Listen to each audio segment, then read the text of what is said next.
Joshi, who's going to bring us up to date with just, I mean, Sky News Radio, it's a central part of what we do here now, Ashish. Yeah, it's a huge part of what we do here, and perhaps people don't completely realise just how big the radio operation at Sky is. When you think of Sky, you think Sky TV, you think online, digital, but in fact there are millions and millions, and Dave Terrace, the radio editor, will tell us exactly how many numbers are involved. Sky News Radio, huge operation. Just what are the numbers? Give us the overview. So Sky News Radio caters for commercial radio, so there are about 300 radio stations in the UK, and the last audience figures are available suggest that nearly 36 million people listen to commercial radio. The nation really loves radio, so our job is to provide national and international news to all those commercial radio stations for them to be able to complement their own local news gathering. So what we do here, we use the might of the Sky News news gathering operation, and we convert that into radio material. So we write radio scripts, we take radio clips designed for bulletins, and we also do an on-the-hour, top-of-the-hour bulletin, which is exactly 2 minutes. Every station has the option to opt into that, but most will opt in out of hours, so evenings and weekends when stations aren't staffed.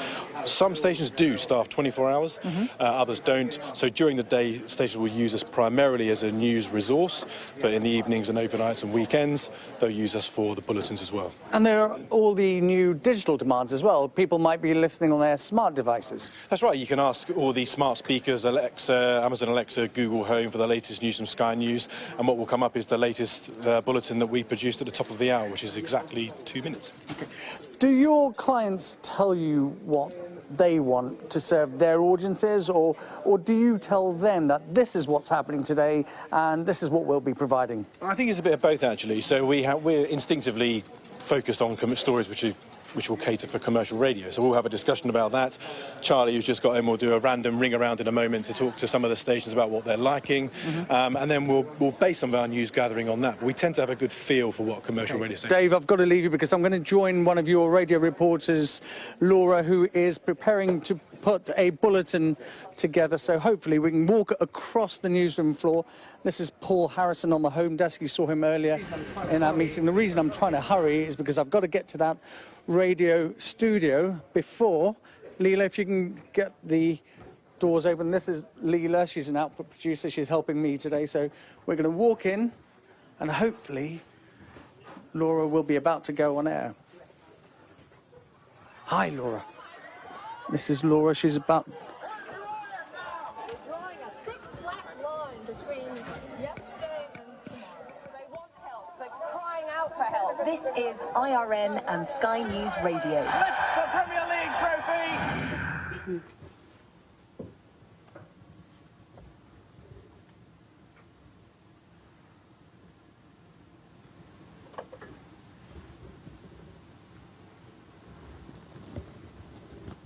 From the Sky News Centre at 8, a fire in central Paris has killed at least 8 people. One woman's been arrested, as Simon English reports.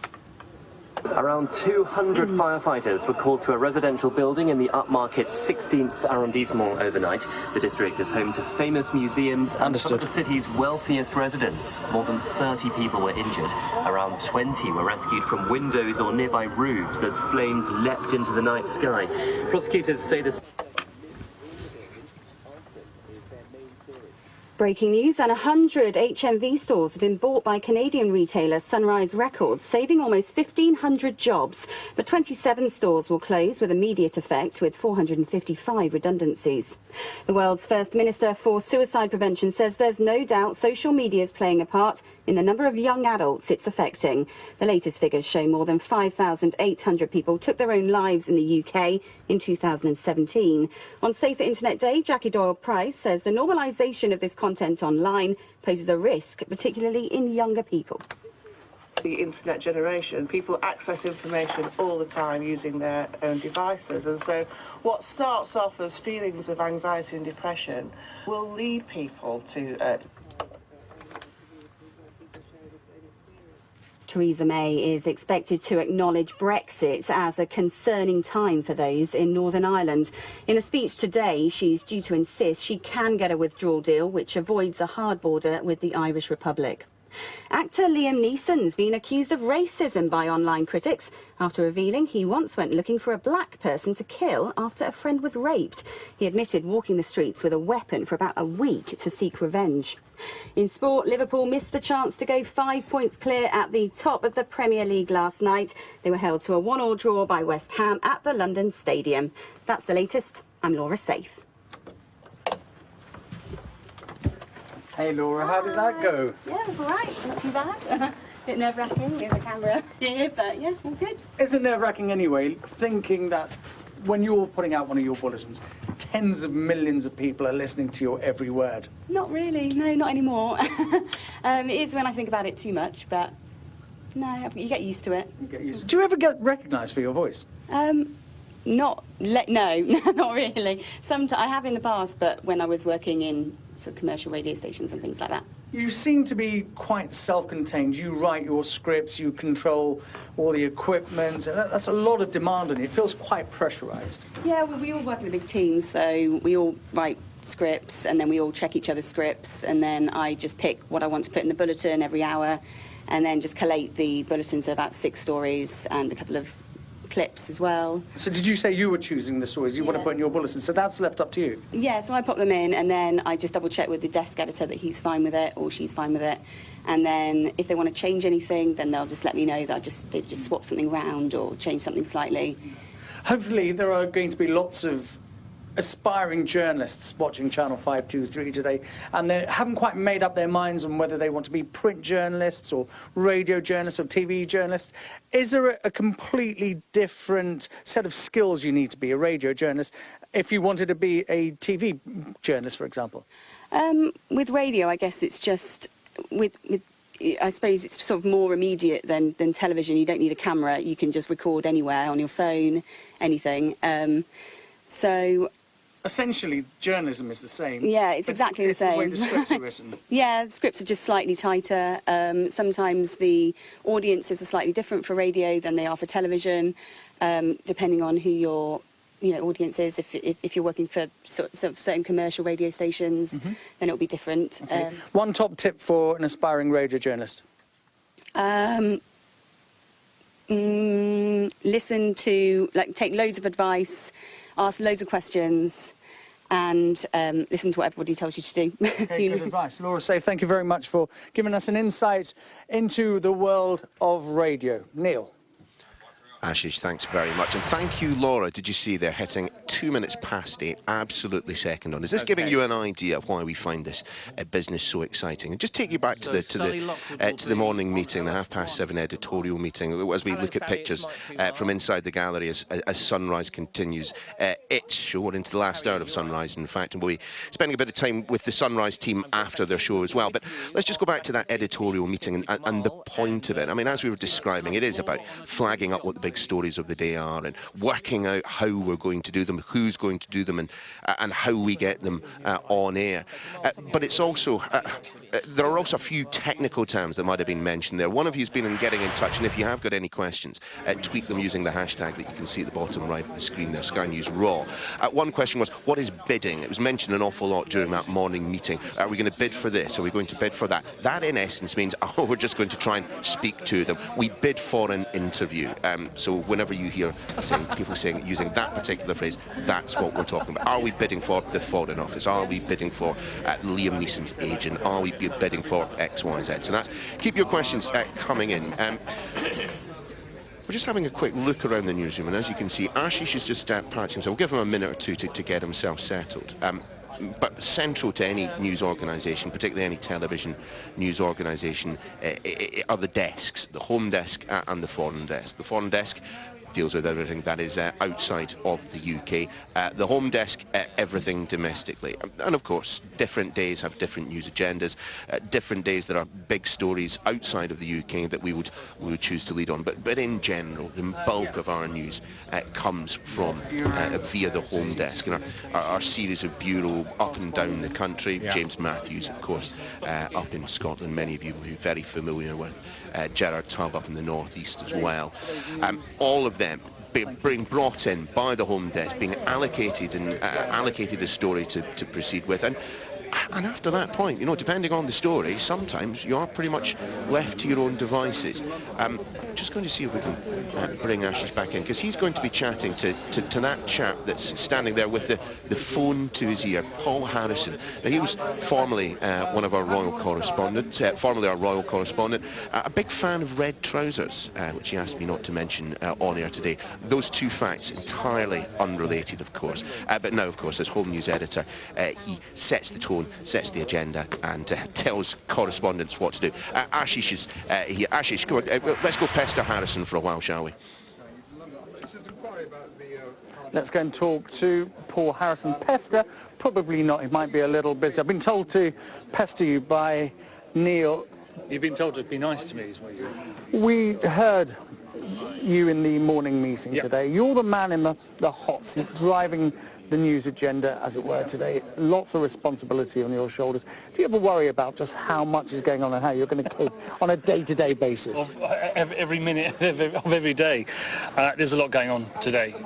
So it is a juggling act, as any news editor would know, on any newspaper or news channel. It's about making sure you don't drop a ball, if you can help it, that you've got the right people doing the right stories, being in the right place at the right time. So I was going to say, is it a question of logistics, moving your assets around to meet the demands which are being made constantly of you by your output team? Yes, it's a bit, you know, it's a bit like this is the pressure point, if you like, from making sure that the programmes get what they want when they want it, that we're not forgetting that there are other things that are required from the reporters, the camera crews, engineers, because, you know, the planning are looking at tomorrow, so I've got pressures for tomorrow, the day after tomorrow, pressures for now, and so it's about trying to make sure everyone gets a decent bite of the cherry. Obviously, the focus has to be principally on today, because we're having to do the news now, we're having to react to stuff that we don't know about. Obviously, we're doing the things that we do know about, but things will happen through the day, and we've got to be on top of that. What our viewers will know is that you are a correspondent, a legion, an army of fans, a royal correspondent, travel the world. How different does it feel to be here, and does that give you a completely different skill set? You understand the pressures on your teams out in the field. Is that what you bring to this job?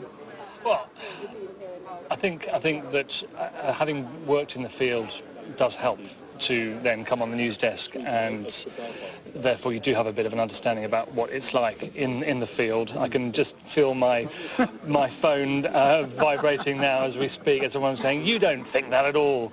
But actually, having been on air before for around sort of 12, 13, 14 years or so, you do understand the kind of pressures, the demands. Obviously, they are different now. I think the demands are greater now, so you have to bear that in mind because of all the platforms that you have to provide for. It's not just telly, it's mobile, it's online, it's radio, and so there are a great number of pressures on not just the reporters. You have to remember that behind the reporters and the correspondents there is a team of cameras, engineers. It's a massive team effort, and you've got to make sure everyone doesn't get run ragged. I'm going to go and talk to one of your colleagues in a minute, but just before we go, I'm sure lots of people want to know is, do you miss being out in the field? Do you like being on a news desk? I do, especially on days like today when it's raining.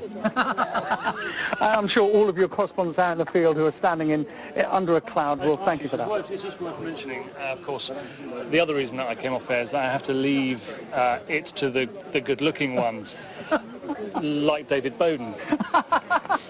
Thank you, Paul. You're very busy. I'll leave you alone. I'm going to talk to your colleague on the foreign desk. This is Andy Marsh, who was just talking to Peter Diaparis and some instructions from the foreign desk to the floor.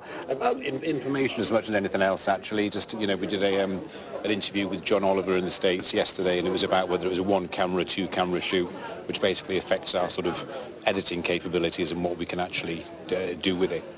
Your job, I was just talking to Paul Harrison on the home desk, is it the same sort of job, or does yours change because of your geography, and your remit's much larger, isn't it? Well, it is, but then we're not self-reliant on gathering picture. So I think on a domestic level, on the home desk, it's like if there's a story that develops in whatever it is, whether it's Wigan or the West End, Sky are responsible for gathering their own picture and voices.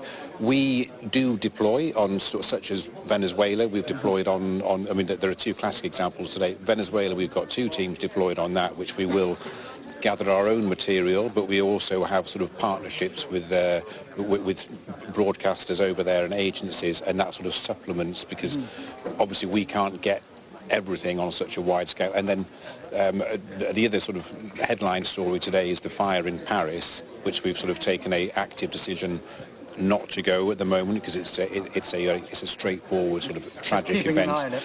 Keeping an eye, but we will gather pictures from. We have partners, our French partners. We do picture exchanges with, so we can still tell that story, but we don't actually have to go to gather it ourselves. And I suppose because you're working across so many time zones, at the back of your mind, you're always wary of waking up that correspondent in the middle of the night and making that call, and having to live with that decision all the time, I guess. And yeah, and quite often you wake people up unnecessarily, but sometimes you've got to wake. So you've got to speak to somebody. If there's an earthquake in whatever territory it might be in the middle of the night, you've got to. It's almost like you've got to err on the side of caution, and if you need to get somebody moving and somebody up on that, you cannot be behind the curve.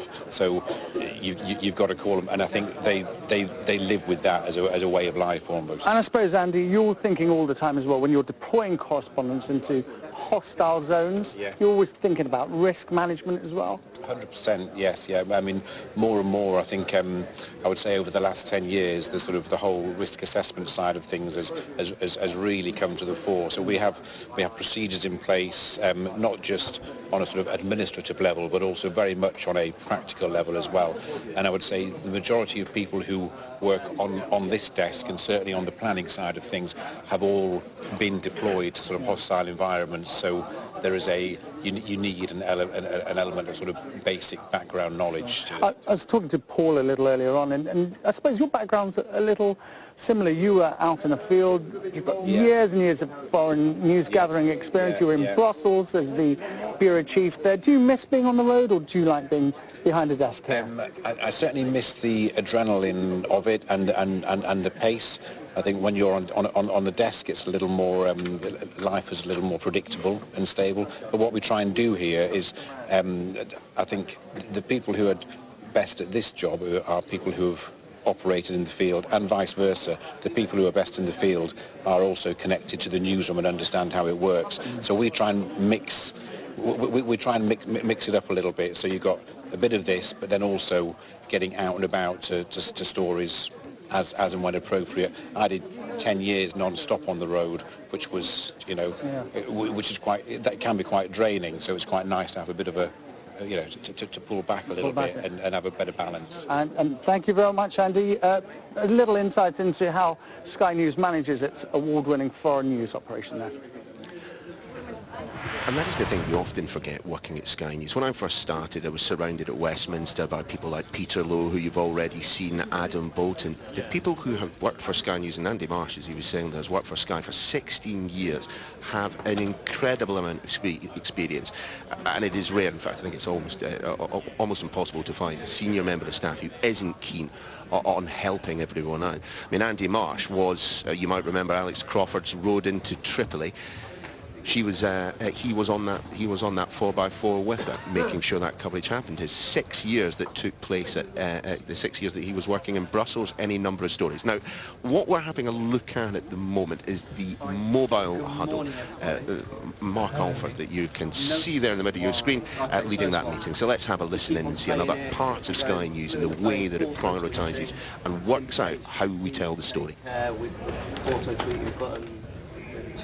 Thomas, TV go out last night, and I don't know what more we can do apart from keep mentioning it. There was a suggestion the other day that maybe we could do what we did with these sensitive video and just have it automatically off. Is that possible for soon, maybe? So that you have to opt in exactly. Yeah. Well, I think the problem with that is you need to remember to switch them on. That's the issue, because it's really important. Less dangerous though. It prompts you. It won't let you do anything until you choose an option. That's probably a good idea. That's a really good idea. Okay. Okay. All right. I better make a note of that. Okay, what else we got? Ronan is on his way back from Poland. He'll be back in the newsroom mid-morning, I hope, the traffic permitting. Bethan is on day one of her new secondment in social, and Emily is on day two of being mobile, and Alex Marshall started yesterday as AE for VJU, and Adam Tate took on responsibility for social as well as Snapchat. So there's some staff changes. Reminder on clarity, we've got a bit of Brexit news today with Ireland, so let's make sure that we explain in copy the backstop and Article 50, withdrawal agreement and all that sort of shebang. Connor, we got the jargon explainer up. Thank you. And then for those who weren't around yesterday, we had a bit of good, Alan had a bit of good news. We hit the 1 million subscribers mark on YouTube, so please take a look at our content on there. I think the ones to call out, especially at the moment, Charlie's brilliant asexuality piece. Have a look at that, and if you like it, share it. And Hannah's done a nice piece on vegans doing veganuary. Have I said that right? I think it's veganuary. There's also a good playlist of the best of Sky News over the years. So if you want to nominate your favourite package. Speak louder so everyone can hear you. Oh yeah, you need to talk up. There's a great playlist of Sky News, the best of, and Divided, of course, is there as well. So well worth pushing. Is it still Mosul Snatch Squads at the top? Yeah, I think it probably is. Snatch Squad and Mexico Narco State. Yeah. Okay. Most popular story yesterday was the Salah plane discovery again. We're pulling out of Guernsey today, but obviously if you see anything on any rivals or any social media, flag it to the home desk because it's doing rather well for us, so we need to keep across that. Anwar, over to you. Okay, I'll start with Salah. We'll obviously keep an eye on Salah, and then Brexit. Theresa May is going to Northern Ireland today. She'll make a speech at 12 o'clock. We're going to kick off our live blog ahead of that. It might go for about an hour, and then we'll see what lines come out of it. There's a few kind of comings and goings in number 10 before she heads off to Northern Ireland as well. Cabinet meeting 9:30. She's also meeting this working group to discuss, where we're going with the EU, and also we've kind of kicked off with a story on what Merkel said last night. Some fairly positive things about Brexit. So our milband team, Aubrey Allegretti, will be across most of that with some support from here. So Aubrey will do the blog? Aubrey will almost certainly do the blog. And do you know who's going to do Snap analysis yet, or is that still to be decided? No, we don't know yet. They're going to decide it. And then Faisal at the end of the day? Yeah, so Faisal's is in Northern Ireland with Theresa May. Okay. And he'll file some analysis at the end of the day. Okay. Other things this morning, nasty story, Paris fire, which in a nice part of Paris, killed 8 people. Number of people killed might go up. And we've got a good bit of video on that, which is on the app already. And sorry? Yeah, and it's likely. It looks like it's arson. The Paris police have arrested a woman, so we'll just keep an eye on that. Okay, and if you just keep an eye on what's going on with that. There's a few other bits and pieces. Our IS stuff by Alex Crawford interviewing 2 UK doctors and a pharmacist, still doing very well. So we'll just keep that up for a bit. Venezuela, keeping an eye on that. The story's been kind of doing quite well for us as well. There's been some development last night with lots of Latin American countries kind of urging Maduro to let some food. So what have we done with that? Because we had the interview with Maduro, and now we've had the South American countries saying that they want the military to side with the opposition. So we've updated the copy on that at the moment. Is it high up? It's reasonably high up, but it would have pushed the Trump quotes too far down if I'd put it any higher. Okay. So it's a bit midway. Okay. Can you take another look and see if a joint intro would work? Yeah. Just have a look. Yeah. Has it been explained about why the military is still on his side? Like, is it because they get paid lots of money? So, because we had the Air Force. So we've got Dom doing lives on it today, so we should get Dom to file that analysis. Yeah, because without the military on side, he's basically he's not going to be president anymore. That'll be the tip, yeah, if the military turns against him then... And it's already started, but there's not enough to come. Okay, what else you got, Anwar? Pope, good pictures, mass in UAE, big, it's quite big, so I think, Will, you're going to look at doing a bit of that. We're writing, we've written a story, you're still writing, Emily, on carers, hundreds of people quitting their jobs to look after loved ones. I think you're almost done with that, are you? Yeah. Cool, so we're doing that. Couple of other things. We're putting together a piece which Amanda Walker filed last night. It's Divided United States, which is kind of a look this ahead. is the update to the original interactive, Why is America So Polarised, and she's filed quite a good analysis about that. And okay, can we project that well, because it'll do a good job previewing the State of the Union is a great peg to do it. Yeah, our missing whole student, we're keeping an eye on that. Libby Squires, her parents made an appeal last night, so we're our desks are keeping a very close eye on that. A few other bits and bobs. On our TV channel, we're going to have the spitting image. Actually, that's one for you, Will. Spitting image of Margaret Thatcher. Margaret Thatcher's on at AOP today, so the spitting image version. Nice. So, well, like the old spitting image, amazing. Yeah, so that'll be a good viral video. Yeah. Yeah, so I mean those are things we're watching, and Charles and Camilla in court today. It's the Supreme Court's 10th anniversary. So another 20 years before they catch up with Sky News. So Charles and Camilla in court, that might be quite a nice picture of them maybe sitting on the Supreme Court judges' benches. We're just putting the audio of the Liam Neeson interview. Oh yeah, and also I'll mention a Liam Neeson story, which is, we've got some audio which we're going to... Well, I think there was a glitch with the version that went out on TV that you could sort of see the swear word for a second, but I'm doing another version, so I was about to cut it. Thanks, Will.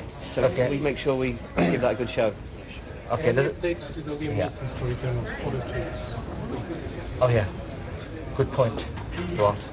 A couple of other cases, including Hatton Garden trial of the man known as Basil, which we're keeping a close eye on. State of the Union, I'll mention, that's Trump made fun of us to do it, but that's going to be overnight for us, about 2 o'clock in the morning our time. Yep. There's that. I think, I've got a couple of things on my list, but... okay, let's go around. Which way do you want to go? I'll throw it out. So we go to Gemma. Oh, hang on. Yeah, let's go Gemma, and then we'll go to the artist formerly known as Alex Martin. Gemma, what have you got on Showbiz? Just before Showbiz, I don't know if you've seen this. Adam Parker's just sent an email from Staffordshire Police saying... I haven't. You've seen that? I haven't seen you have. What is it? 4 children have died in a house fire in Staffordshire. 4 children? Yeah. Right. House fire. Do you do that? Yeah. Thanks, Tom. A break and a push. Yeah. Colin, do you want to oversee the push? Yeah. All right, so Gemma, Showbiz. So Angelina Jolie going to Bangladesh to... Yeah, sorry, I think we put that top actually. Yes. We put that top. Tom, yeah? That's fine, yeah. I was just looking for the content. Thank you. It's okay. Yeah, go on. Angelina Jolie going to is in Bangladesh visiting Rohingya. There's pictures I've seen on Getty that we can Yeah, that's good. I had that on my list actually. Yeah, so I can do that. Yeah. Paul McCartney has got a gold Blue Peter badge, which is a gold Blue Peter badge? Yeah. For doing what? For his services to music, I think. Oh, Peter Jackson got one last year, I think, but they're sort of took him a long very time rare. to get Only a badge. a few people have them, but yeah. Yeah, that's good. Okay. I don't know. I don't know if it's sort of a fairly newish thing. I'm not sure. I'll have to look into it. But yes, that's a nice one. Great. And then obviously I'll look out for any Liam Neeson. Liam Neeson, yeah. Well. And then yeah, keep an eye on Liam Neeson, yeah. Yeah. And then another. This isn't an Ant story, and I haven't. Where have I put it? I haven't actually seen this anywhere. I've just seen it on Twitter. I haven't had a look to see if anyone had reported on it, but it's quite an unusual one. Let me find it on Twitter. A woman who had a brain tumour. She's tweeted saying, "I sent my brain tumour to Antarctica, and this is now my favourite photo of all time." and Well, she actually it said looks her like brain tumour. this woman, so a woman here called Ariel Waldman, who says she's a NASA advisor on Twitter, took it to Antarctica, and they've taken this kind of... What, her actual brain tumour? Yeah. Just go in and... What, in like a jar? Yeah. And, Okay. Just send me that link, I'll have a look at it. Yeah. I mean, It's just a really sort of... That's extraordinary on so many levels. And the pictures. Yeah. Okay, I reckon that should be on the list. Okay, so dressed for the job that he wants, not the one he's got. It's science and tech reporter. Thanks, Mark. I was at NATO HQ in Brussels and a military base in Mons yesterday. What you're looking at the moment is mobile team. You'll have had just during that discussion that a story got mentioned that there's been a house fire, fatalities, and then there was mention of what's known as a push notification. Get your mobile phone out and just have it close to hand. In the next few seconds, what you will get is that notification sent straight to your phone. We tend to do this only with really significant bits of news or, set piece events. It's not something that we try. You'd certainly get rather annoyed if your phone were buzzing all day long. But let's just see if we can just have a little listen in and see if we're getting close to the point of it being sent. we just need breaking images from house fire in Staffordshire. Folds on from the duty of care. And yeah, that's good. So that was a mail splash. DCS didn't release it under embargo. The mail splash prominently features the minister. I'm not sure where they got it. Okay. Sunrise is doing it. I don't know if he wants to hold back and wait to check against delivery when the speech is given, or if we should just get out. Yeah. Okay. A study was published in Nature Astronomy reveals the Milky Way is a tad twisted. The embargo on that lifted yesterday, but our readers haven't seen it, and pictures from it. And additionally, Roland Manthorpe had a sit-down with Marguerite Costanza. That VT went at 6 o'clock this morning. His files, you can get that piece out, talking about digital journalism. Are you going to look out for that? Yeah. Cool. Can you just check your intro? Yeah, I mean, a lot of journalists lost their jobs. That's great. Thank you very much. Okay, so you're doing the nature stuff first, right? No, I'm going to do the Margaret James stuff first. Okay. And if you've got your mobile phone to hand, you will have just had a notification that says that gives you the information about that house fire in Staffordshire. So that is how quickly that we can operate here. Literally in that meeting that you were watching there, a news story drops, a news story, we found a bit of information, I think was from one of the wire services, decisions taken to get it out there as soon as possible, and that little link will take you to a holding page of the website where soon there'll be more information. Just had a question from Imran asking just how many meetings there are that take place through the day.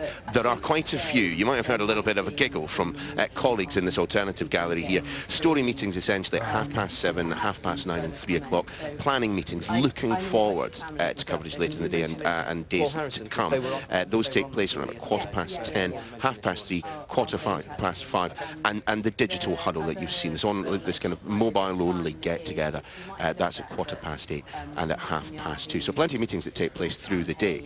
I mean, in general, back in my days as a reporter, we weren't really welcomed with open arms into those morning meetings, because in essence, that's where some of your colleagues talk about how you did the day before and whether or not you were going to get a decent story that day. So, of course, I made a point of showing up to them from time to time. That led to one of the characters that you've seen on screen earlier, Paul Harrison, former royal correspondent, currently Home News editor. He can do a remarkable impersonation of our head of news, John Riley, who we'll be speaking to a little bit later on today, and he has used it on 5 separate occasions to play tricks on me. We might be getting our own back today, Paul. In Thailand, a lorry overturned and unleashed 80,000 cans of beer into the car. So there is, except the kick, everything is synthesizer, and of course the voice of Donna.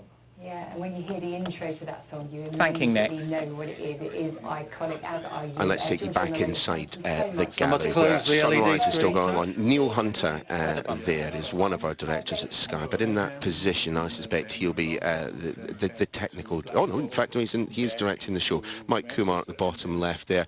We're in the middle of an interview, so you often don't hear very much chat in the gallery at times like this. Close the screen. Stand by.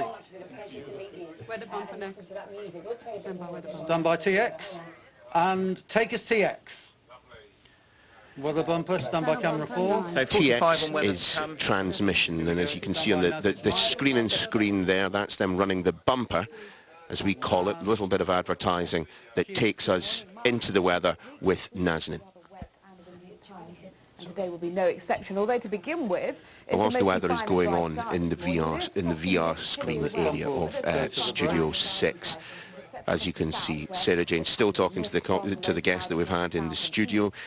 Basically, it is just easier from a practical point of view to keep your guests sitting down before you get them out of the studio. Otherwise, they have an alarming tendency to walk in front of cameras, which galleries, particularly directors, don't like very much. 20 TX. Will become dry and brighter. Meanwhile, there will be sunshine for a time before it becomes cloudy 15. across the Midlands, central, southern and eastern England. As I said, across eastern areas it will stay 10, for much 9, of this afternoon. 8, 7, 6, 5, 4, 3, 2, 1. And take us TX. And we're on a bumper and a break. Thanks, Naz. Actually, 3 minutes 55 there. Let's get some photos. Yeah. Aligned. Stand up. You go stand up. Hello. No worries. Lovely. And in a microcosm, that is what goes on in the gallery from day to day. We have at times that we're supposed to try and hit the brakes. That often doesn't happen because of news or items overrunning. But timing is everything. There is a set point at which we have to come off here unless there is breaking news, and we do what's known as dropping the brake. Sometimes we also crash the brake. That's why a big braking event takes place, or there's a big live event that takes place, and we want to get to it, but unfortunately we're on the commercial break. We will crash into it. It's all pretty much seat the pants stuff, but again, that's what makes it so much fun. Just a little disco move. So what's your favourite disco move? This one. Yeah, okay, we'll do that one. Ready? Okay. Yeah. 3, 2, 1, keep going. Let's go. Become famous. Perfect. There you go, look. Woo! Perfect. And if you want to find out what Sarah Jane was up to there, just check one of our many social media channels. You'll find it there in about 30 seconds or so, I would Thank you imagine. so much. It was so good to meet you. Good luck. See you in Manchester. Oh, what good fun. And that, for people of a certain age, is Giorgio Moroder, I've just realised. You get Giorgio Moroder in on the day that I'm not working on Sunrise. Fantastic. Thanks. She knows, because she's mic'd me up. Good Yeah. fun. That was great. And then 118 Tash needs coding as well. It'll be a map. Well, as we watch Giorgio Moroder leave the studio, let's return to Ashish Joshi. Now, where are you now, Ashish? That looks like a very relaxing cafe area. So It is a relaxing cafe area. It's the bistro. I'm on the second floor outside the newsroom. I'm going to hand you straight over to Adam J and his output team. They're deciding what stories are going to go to air, how they're going to be treated, and what correspondence to attach to those stories. So you can tune in now. So it's already been sorted. we've got the clip, great. Okay, so that's presumably the bit that has been legal to go out, and we will stick with that. Again, that's Maz looking after that. John Bond's going to Wilmslow, so he'll be down the line. Okay? There is a possible story we will cover. I think 4 or 5 paedophile hunters arrested in Leeds overnight for forced detention, false imprisonment.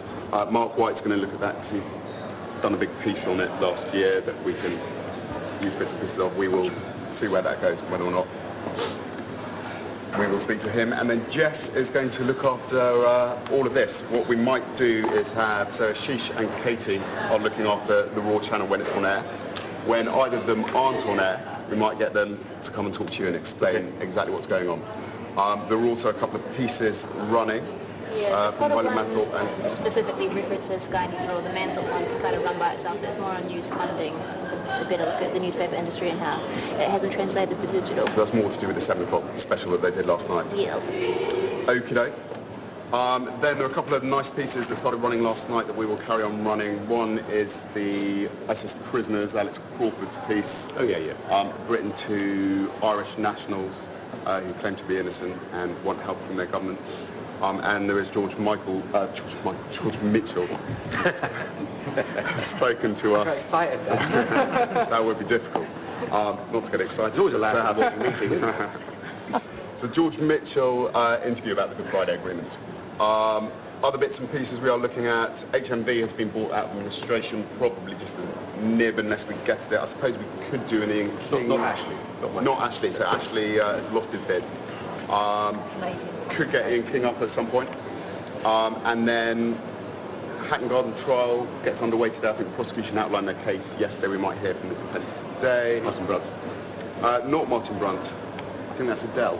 I don't think Brunt is around today. Alcohol use and misuse stats out at 9:30. We will just have a look at those and see whether they merit any inclusion. And just a couple of other things. Venezuela, pressure's still up on Maduro, so we'll just keep that going. Dominic Waghorn can do a few set turns. And the other story we quite like is the carers, the 1 in 7 carers, having to either take time off work or extended time off work or just give up their jobs completely, and sort of calls for workplaces to be a bit more understanding and build in proper time off. It is quite a good talking point, I think. David Goodhart might come in. David Goodhart, who came in about 2 months ago, author of The Road to Somewhere. He's very good on paying carers. There's this great army of unpaid carers providing childcare and elder care, etc. Policy exchange. Right. Okay. We have a State of the Union disco set up at 11:30 that we might postpone until tomorrow, until after the event. Okay. Let's see how we do for times, because there's a lot of long VTs, and we've just had John Barnes added to the rundown for 11 o'clock. So let's see how we stand for time. But, I mean, if we get David Goodhart, we could slot him in as a single guest instead of that disco. I feel arguably you could just do that tomorrow. Just move it to...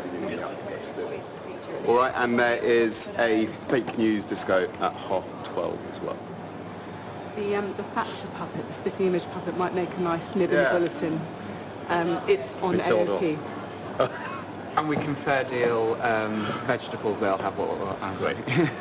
Oh, Lucy, did you want to mention the vase story as well? There's a lovely story this morning about a lady who's discovered a vase in her attic, and it's been sold for £600,000. Needless to say, it's come through a relation who was given it by somebody in China who had a link to a Chinese emperor. So where is she in the UK? I believe the lady who had it doesn't want to be named, but it was in the UK, and it's gathering dust. Fantastic. The auction house, and hopefully somebody will come back. Try and get on, because I think the afternoon we're interested as well. So we'll see what they come back with and see when we can get them on. Got a light and colour? Yeah. Lovely. Anybody got anything else? The philanthropist, the physics grant. Yes. 100 million quid. All right, he's got $1 billion, but 100 million quid's still a lot of money to give away, isn't it? Yeah, but in going through Cambridge, I think, and through his company. Okay. All right. All right, thank you. See ya.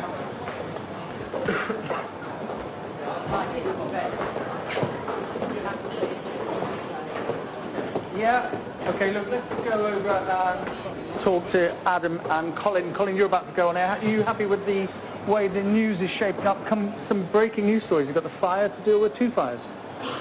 Yeah, I mean, as always, we sit there in the 7:30 meeting, you get an agenda, and you look at your rundown, you think that's pretty much going to fill it, and then throughout the day, within an hour or so, I mean, it sounds like a pretty tragic story, and we're just getting details through of it now, so got our correspondent on the way there. Colin, as an anchor, how much of an input do you have into these editorial meetings? Are you just given the stories and you go off and prepare yourself? Depends how you're feeling, depends whether you're revved up. How are you feeling today? Yeah, quite revved up. I mean, it's a quiet news day. It's a patchy news day, isn't it? But yeah, I mean, you have certain hobby horses. One of mine, suggests a guest who may come through for us or not. You can shape it. You can shape it to a great degree. Yeah. And how fluid do you have to be? Because it's changing all the time. Well, you know, don't you? You can spend 2 hours preparing for an interview or a story that then, for technical reasons, doesn't happen. That happens quite a bit. So you have to, dance on a pin a little bit. You've got to be quite flexible and quite fleet-footed, for sure. Yeah. And Adam, are you happy with what's been given to you today, or do you always go back and say, sorry, I just can't cope with this, I need more reporters, I need more cameras? Well, I mean, there's always a resources issue. I mean, most of the time we've got people who can get to where they need to be. Don't think it looks like there's going to be an issue today. And, we will always try to make sure that everything fits in the time that we're given. Okay, good. Sure, stressed the interest of truth-telling issues, that normally there's quite a lot of gallows humour, which you won't be surprised to know we excised from that meeting. I thought that was quite a tame meeting, actually. I was quite surprised. But hey, look, good luck. We'll be speaking to you as you prepare to go on air and while you're on air as well. And Adam, good luck with your news gathering and your programme and your outputs today. We are going to go back into the newsroom in a little while to talk to the head of Sky News, John Riley. That should be an interesting interview. One for you to mind your P's and Q's on, definitely, Ashish. We're straight back into the newsroom. A number of meetings, of course, taking place across the organisation, as much as anything else, just to make sure that we're all singing from the same hymn sheet, that we know the stories that we want to hit. But as you've also heard, and you've probably also seen as we've moved through those meetings, there has already been an evolution to the news. Stories have cropped up that weren't there when we sat down at 7:30. There are all now being busily added to rundowns. Correspondents who weren't assigned to stories are already getting into their cars and heading out on the road. And a little later on, in fact, on Sky News Raw, we'll be following around Sally Lockwood as she covers a story from start to finish. We're entering into the last kind of 20 minutes of sunrise. I mean, that is a shift and a half for people that work on that programme. I mean, I wake up at around about 2:30, and I'm generally off at 3:30. The team have been in before midnight. That doesn't mean that eyes get taken off the ball. Certainly we always meet, and in fact we'll be showing you a little bit of it afterwards, a little debrief huddle in the same place as the outfit team was just meeting to plan ahead for Colin's show. Given we just mentioned Colin, I mean, there is a man who is, I mean, the consummate presenter. He's intelligent, he's smart, he's eloquent and unflappable, which I have to say I think is probably the quality that you need most to do the job that he does. He was formerly, of course, a correspondent, a reporter out in the field, worked as a Europe correspondent for an extended period of time. And that does play into it. Don't have to have been a reporter to be a presenter, but sometimes it helps. Mike Bradbury there, news editing on the home desk once again. Now, final preparations are being made as we move from this building down to Westminster for all-out politics. It's been a huge priority, of course, in the lead-up to that 2016 referendum and in the aftermath, that we give as much resource as we can to our politics programmes and indeed our politics department. You can just see over the camera there Adam Bolton, our editor-at-large, busily prepping for the show. He also generally tends to have a little quick chat with Sarah Jane on Sunrise, a little throw-ahead, as we call it, a little tease to the programme. Not sure if that's happening today. Sometimes it gets dropped.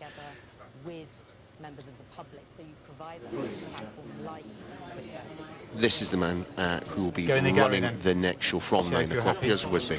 And make sure I'm logged in.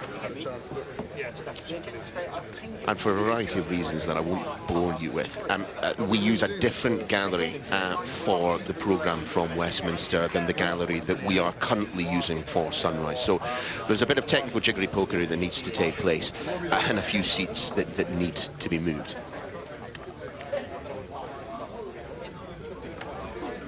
The Midlands, can't we? After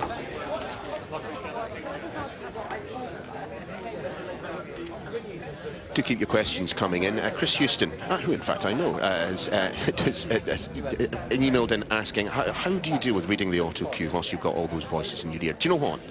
From a presenter's point of view, and I can't speak for everyone, that part of it is not difficult. When you're reading from a script, it's quite easy to compartmentalise one part of your brain to deal with the stuff that you're reading and saying out loud, and the other part of your brain to listen to the voices in your ear. As our producer in the gallery just mentioned, it does rather depend on the director that you have there. There's some directors speak more, some directors speak less. A happy medium is always best, I find.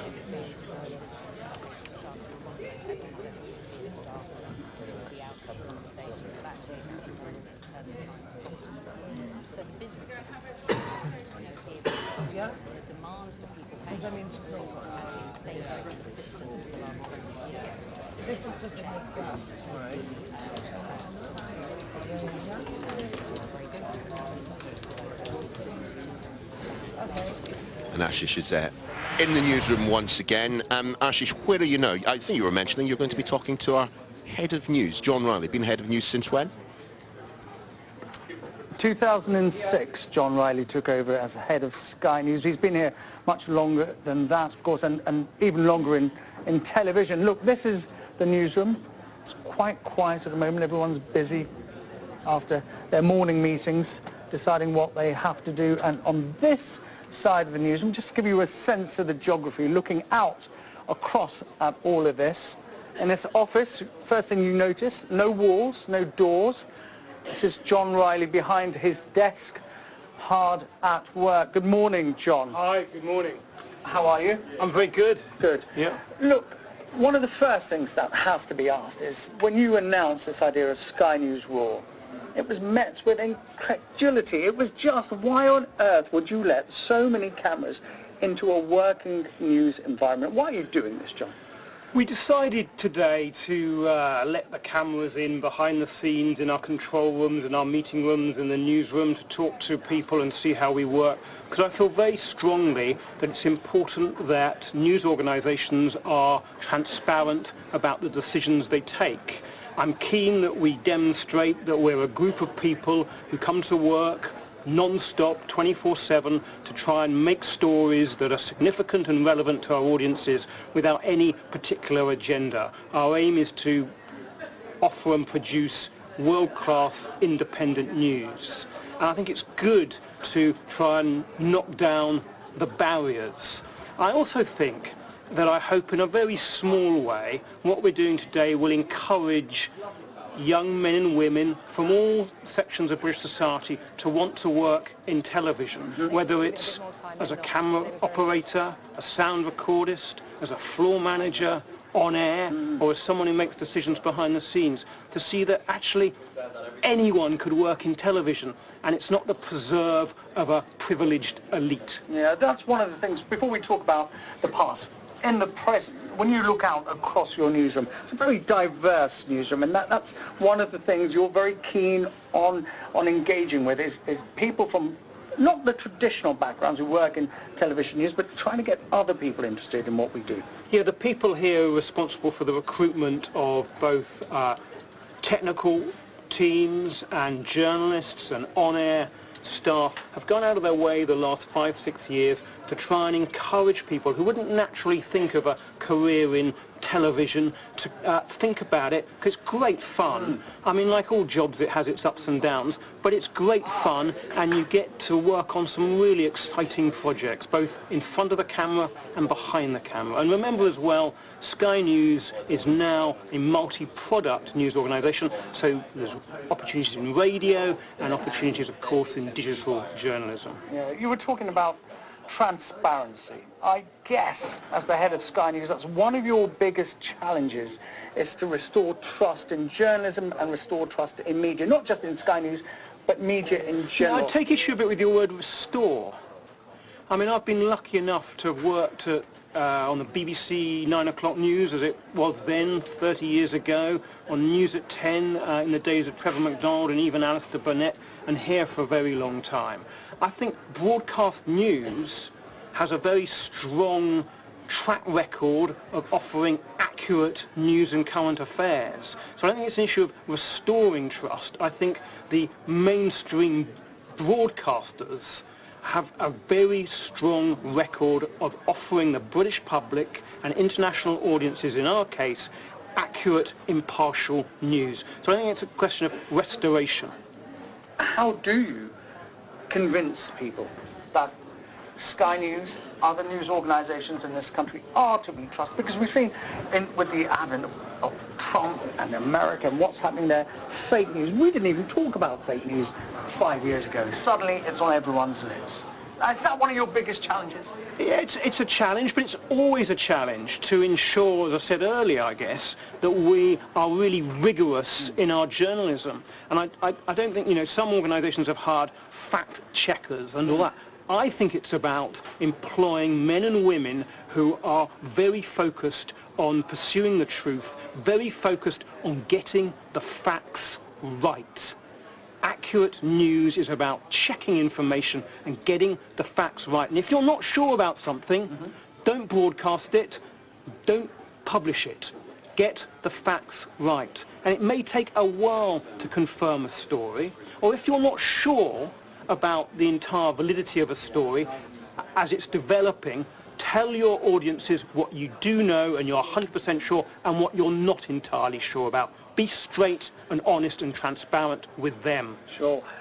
I suppose so much has changed while you've been a journalist, but Sky has always been one of those organisations with a reputation for being first and fast.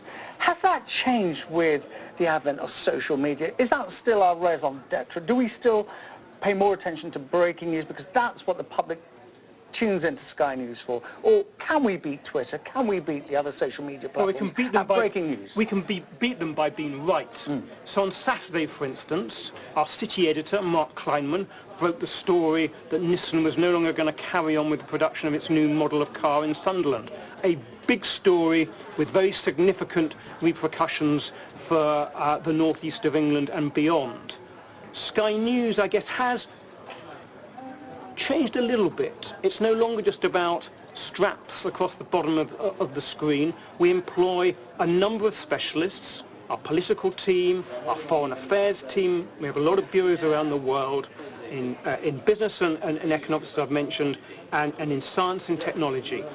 And we expect them to find out what's going on and reveal stories, come up with original, distinct journalism. So Sky is still about big coverage of big breaking news events, terrible things like the Grenfell fire that you were involved in that morning. But it's also about offering original, distinct journalism. And I think one can outdo the likes of Twitter. All right, look, I'm running out of time. There's so many questions I wanted to ask you. First of all, in your years at Sky News, your top 3 stories that you've been involved in? In Sky News? Yes. I like big stories with consequences. So September the 11th, 2001, 9/11 was a massive story. A big story with very significant geopolitical consequences well after the date itself. That was a big deal for me and for Sky. I like the campaigns that Sky News has run. We led the charge on the election for TV election debates in 2009, 2010, trying to be more transparent with court coverage and get the cameras into courts with the other broadcasters, and of course our campaign on single-use plastic. Journalism can be a force for good. The final thing, stories, I like bizarre stories. And I wasn't the boss, it's a long time ago, 15 years ago. We did a story about a horse on a farm in Northamptonshire, and it loved playing football. And we sent a team off to cover it, and we had this horse dribbling the ball live. And I think that's what television should really sort of revel in. You know, the big and the bizarre. Okay, great. I've been getting lots of questions from our viewers. You've answered most of those. I have been getting viewers from my colleagues, people who work underneath you, and the one question they want to know, just a yes or no answer, if you would. Do you watch Sky News output 24 hours a day? Not quite. Okay, because they feel like you do sometimes. Thank you, John Riley, the head of Sky News, giving us an insight into what it's like in this highly pressurised role, leading this team of journalists 24 hours a day, 7 days a week, 365 days a year. Ashes, thanks. Do you know, it is pretty easy to be quite cynical, but hopefully you're getting an impression that from the very top, literally from the top of the organisation down, we enjoy our work here at Sky News. We're enthusiastic about it, we're excited about it, and there are a myriad of ways in which, if you are getting slightly excited about this, you can make your way into journalism, be it radio, television, broadcast in general, or print. I mean, I had a pretty circuitous route into it. In essence, I was working as a freelancer on what's known as the contracts desk in the newsroom. It was an admin position, no editorial, no chance of appearing on television. The lady who ran that desk, Paulina, mentioned to the then head of input, a guy called Simon Cole, that, do you know what, this Neil guy likes his politics. I was called in for an interview for a permanent job on the contracts desk. The next day he phoned me up, said, you haven't got it, but sent me down to Westminster, to our Westminster bureau, on a 3-month contract as what was known as a news assistant. And around about 6 months after that, maybe 9 months at a push, I did my first shift as a political reporter. You can, in television, if you are enthusiastic enough, and indeed if you've got an organisation like Sky with people like John Riley, Peter Lowe, Adam Bolton, Jonathan Levy behind you, trying to get you enthusiastic and trying to get you in, yeah, you can end up, well, presenting Sky News Raw. All Out Politics is just coming up at in a few minutes' time. So let's see how we move from the gallery that you're watching on your screen to the one next door and take us into the programme proper. 30 seconds. Meanwhile, across Ireland and Northern Ireland, it's cloudy. There's spells of rain there already, less cold too, and that rain is going to be moving its way eastwards through today with heavy downpours at times across Ireland, Northern Ireland, Scotland, Wales and northern and western parts of England. The Midlands, especially the East Midlands and central southern eastern England, will become cloudier after a bright start. Going off there on this bumper. With a bit of patchy rain, but the heaviest of the rain will be out towards the west, with Western Ireland becoming dry and brighter later. Winds will also strengthen across the western coast too. And on the bumper, thanks Naz. Thank you, Naz. Stand by, here we go. And we are off PCR 22. Thank you very much, guys. Thanks very much, everybody. Thank you. Nice programme, thank you very much. Thanks, Gary, mate. Cheers. 22 to TX, just let you know we're in gallery 22. Please start to cancel us, thank you. It says, do you happy to open About 240 to the ident now. Welcome. Yeah, that's for me. Then into the key points. Gallery to TX, gallery 22. Into the key points, then tomorrow. Yeah. Just let you know we're in 22 now for the next 2 hours, thank you. I'll do it after we've done the intro, yeah? Need a camera. Who's on cams next door? Yeah, we'll do the welcome to All Out Politics, 2 hours of news, ads, la la la. We start with some breaking news this hour. We'll probably have a correspondent there in the 10 o'clock hour, I think. Adam, you see an auto cue move there? Yep. Yeah, he's good. Right, we're happy. Well, speaking in Japan. John, it's Adam, the producer in the Sky News Gallery. Can you hear me all right? Stand by. Thank you very much for joining us. We're probably still about 4 or 5 minutes away from coming to you. Is that all right? Across the Brexit divide, a meeting for us. Lovely. You just hear the producer there, what we're going to do, the gallery producer, just queuing up, making sure that the next guest, the outside source, is ready to go, standing by. Sometimes things drop away and you need to get them on telly as soon as possible. That's the job, largely of the director, but of course also the producer for teeing up in time. Sorry, Luce, go ahead. 5 seconds. 4, 3, 2, 1. Beautiful, thank you. Wipe. Oh, it's 5. No, it's 5 next. You noticed again there are a lot of communication, not just amongst the staff in the gallery. The producer and the director tend to talk to each other all the way through the programme. When they don't talk to each other, that's when programmes can go wrong. But it's also speaking to the staff outside as well, making sure that as things are being updated, that as stories are moving, the scripts are changing practically in real time, as new bits of vision and audio get either secured by our camera crews or reporters or fed to us by agencies, getting those onto the programme as soon as possible as well. Political and particularly economic alignment with the European Union as possible, and they came up with this idea, which would essentially say that the government would have as the European Union for extra time during the transition period to work on a deal, but if we get to the end of that transition and no agreement has been reached, then effectively they would use that time to go for a hard Brexit, a no-deal Brexit, a WTO Brexit, whatever moniker you want to use. And they are currently working. They worked yesterday, they met yesterday, they're feverishly working away. Sal Hare's Adam in the gallery, you all right? At the same time, the Prime Minister is going to Northern Ireland to talk to the DUP. Sally, Adam, you hearing me? On Wednesday, the other Northern Ireland parties and meet business groups and leaders to try and Hello, we are off the back of Lewis. We're going to play out a minute 45 package on the Paris fire, and then we will come to you. No, it's 5 next. Of Europe, and that is rather unusual. It's a straight live, isn't it? You haven't got anything to throw to. Any more here, Ed? No. No, Colin, just straight. Paris next. Paris next, then Libby Squire with Sally Lockwood, and then we'll have John Barnes. She doesn't want to go to the EU, to come away empty-handed, to be told by the presidents of Europe... I've moved John Barnes up a little bit above Crawford's piece because he's there waiting, but he's happy to wait. Let's take you away from Gallery 21 and back to Millbank, as it's commonly known, but essentially it's our studios in the heart of Westminster. This is the newsroom. The desk on the long desk on the right-hand side is essentially, well, was where you see the kind of the political editor, the head of political news. This is a shot from the end of the newsroom. Adam Bolton, despite the fact he came off air 10 minutes ago, still waiting there. We'll be speaking to him in a minute or two's time. But it's difficult to exaggerate just how much of an exciting place it can be, Westminster. Now in politics, many people say it's quite a dry subject. Of late, surely that isn't the case. It's the place to be where the stories are moving on and developing. So let's turn our attention once again to Enda Brady, who will be joining us to take us through, well, give us a little bit of a tour of Westminster, let us know a little bit more about what's going on there. And look, another gallery. There's Enda.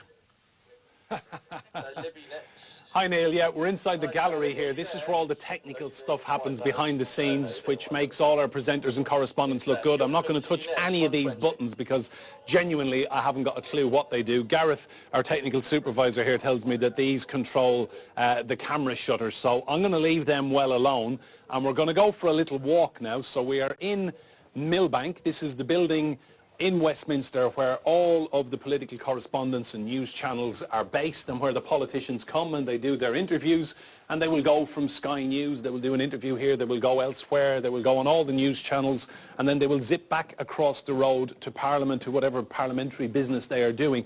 And I have here, he has finished all out politics. We're going to turn the tables on him. Mr. Adam Bolton, great to see you on Sky News Raw.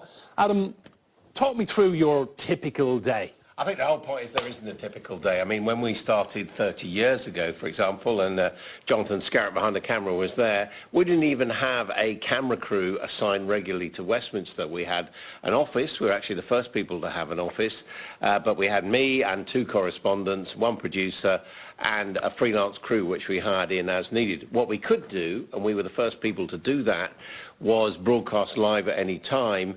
And we had correspondents based here, like in a foreign bureau, who never had to go back to the headquarters. So in that sense, we really changed the way political broadcasting was done in that country, in this country, and we've moved on in that way. So, you know, there isn't a typical day because you don't know what's going to be happening in politics. Certainly, as an interviewer and a presenter, what you want is the unexpected. I mean, I feel very unhappy if I do a programme and I think I haven't learned anything over those 2 hours or 3 hours, because then that means the public haven't happened. So what you want is news. That's why it's called news. You want to hear something new. So this business has changed so much year on year. You were here on day one. Our cameraman Jonathan Scarrett, he was here on day one. People like me have just parachuted in halfway through. But, you know, the change of pace must be extraordinary. Yeah, I mean, it really has changed because, I mean, back when we started, it was actually my second startup. I'd done a startup at a company called TVAM, so I knew you had to get everything in your contract, not just, you know, for yourself, but the fact that you would have a guaranteed number of phone lines, that you'd have a fax machine, remember them. Of course, the internet didn't exist. So for many years, we were actually doing breaking news, first with the news all the time. And then as mobile phones have come online, as the internet happened, most people probably get their first glimmer of a news story if they're following it on the internet. So we have to make sure that we can be first and accurate and comprehensive in what we do. But I mean, again, the difference of Sky News, 24-hour news, is, as you know, Enda, we often report stories when we don't have the full picture. What we have to do is to gather the information and to tell our audience what we know and what we don't know, and gradually build it up on air as we broadcast, which of course is different from doing a news bulletin. How has social media changed what you do? It's changed a lot. I mean, I've just been looking at my sort of daily greetings, and you know, they're rude. Another joke guest on Sky News comes on about how democracy becomes a dictatorship, a delusional, arrogant know-it-all. That's about a guest. I mean, there is nastiness in the air, which is really, that a new thing? Yeah, it is new. It's come with the internet. It's come with Twitter, and you know, it's often pretty sad people actually who just want to criticize everything you do. You know, why didn't you ask this question? Or even if you did ask it, you didn't ask it early enough in the interview. So yeah, I mean, it's more unpleasant doing this job than it used to be. It used to be a joy, frankly, to go out and have a front seat on history. Now you have to stay in touch, but you get this sort of daily buckets of crap. You reply to people? I do. I don't get into duels online, but I do retweet what they say and correct them. I mean, you know, for example, we had someone the other day saying, oh, that's just what I expect that guest to say, typical German. Well, I pointed out actually that he was from Finland. Bit of a difference. So I will correct people when they get things wrong, but I don't want to get into spats with people because partly that's, you know, what turns them on. But, you know, it keeps us on our toes, but it does mean that we have to do exactly what I was talking to you about, which is to make sure that we are being as accurate, as precise, as fair as we possibly can be in our questioning. And where we stand right now with the political situation, Brexit, is this the biggest rolling political story you've been involved in? I know we've seen prime ministerial arrivals and departures and sackings and what have you. Brexit has been going on forever. I mean, it's a massive story and it's different. And the reason why it's different, and really that's what I was talking about with that guest that people were abusing, is that the political system isn't really working, that in the end we've operated on a system where we've had 2 or 3 or 4 parties with a leadership. They've contested the ideas with each other. Now what we've got now is every party, certainly the Conservative and Labour parties, are absolutely divided amongst themselves. They don't have the answers. Nobody has a majority in Parliament. And it's at a time when, partly thanks to social media, people have less and less confidence in them. So, you know, it really is a time when important issues that are going to affect all our lives are being decided, and that politicians are just feeling their way in a darkened room like the rest of us. Adam Bolton, thanks for your time. All Out Politics is off air, and Adam is just taking the time to go through his social media and respond to people. And we'll leave you with a shot of our Millbank newsroom. All my colleagues in there working on their stories, what's coming up next on air.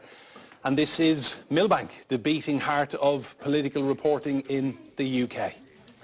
And a thank you. I've got to say, Adam Bolton, been here since day one of Sky News. That's 30 years of experience, plus that he had at TVAM under his belt.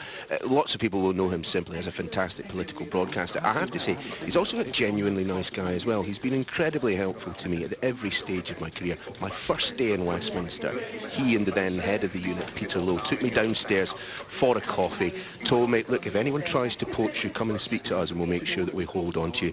I hadn't even lifted a pen working at Westminster, let alone appeared on air. Unfortunately, no one did come calling for me, so that was me a bit stuck. I'm just going to get a selfie with you, Adam, if that's all right. But let's enter Brady, never knowingly starstruck. We've got John Barnes on about Liam Neeson, blimey.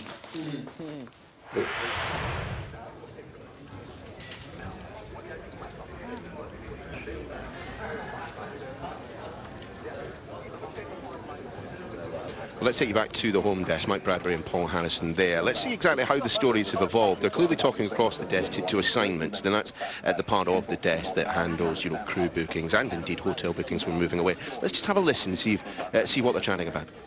Now, this is what he's talking about. He's talking about in the moment, and you can't blame Liam for thinking what he feels, because this is what, and this is a while ago, this is what society has shown us, that black people do, Muslims do. Well, actually, I'll tell you what's going on there. Both Mike and Paul Harrison are listening in to the chat you see at the top right of your screen. John Barnes talking about the Liam Neeson story. Paul, of course, mentioned that we might be speaking to the former Celtic manager a little bit earlier on Sky News Raw. So you need to have people monitoring what's going on. It is very easy when you've got 24 hours to fill and lots of interviews. I think it's 700, 800 interviews that we book every month.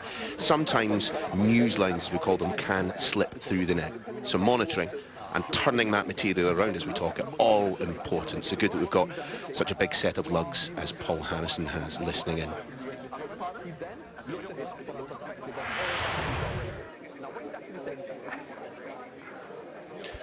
And Katie Spencer's standing there. Katie, you're going to be speaking to another one of our colleagues here, this time my boss. So be nice, please. Yes. Don't go commenting on the size of my lugs, will you?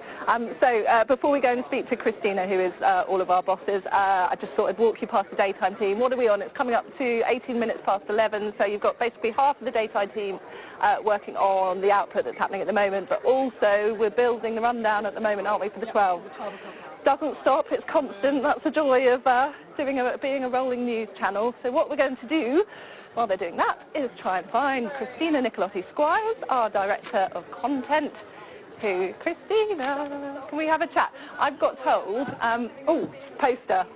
Motivational poster. My motto. Work hard, play hard and be kind. A bit crooked, doesn't it? Right, do you want to take a seat? Yes, shall we? Turn this down, otherwise we'll be echoing, won't we? Listening to ourselves. It's not always a good idea. It's TV 101, isn't it? It Turn is. your sound down. Right.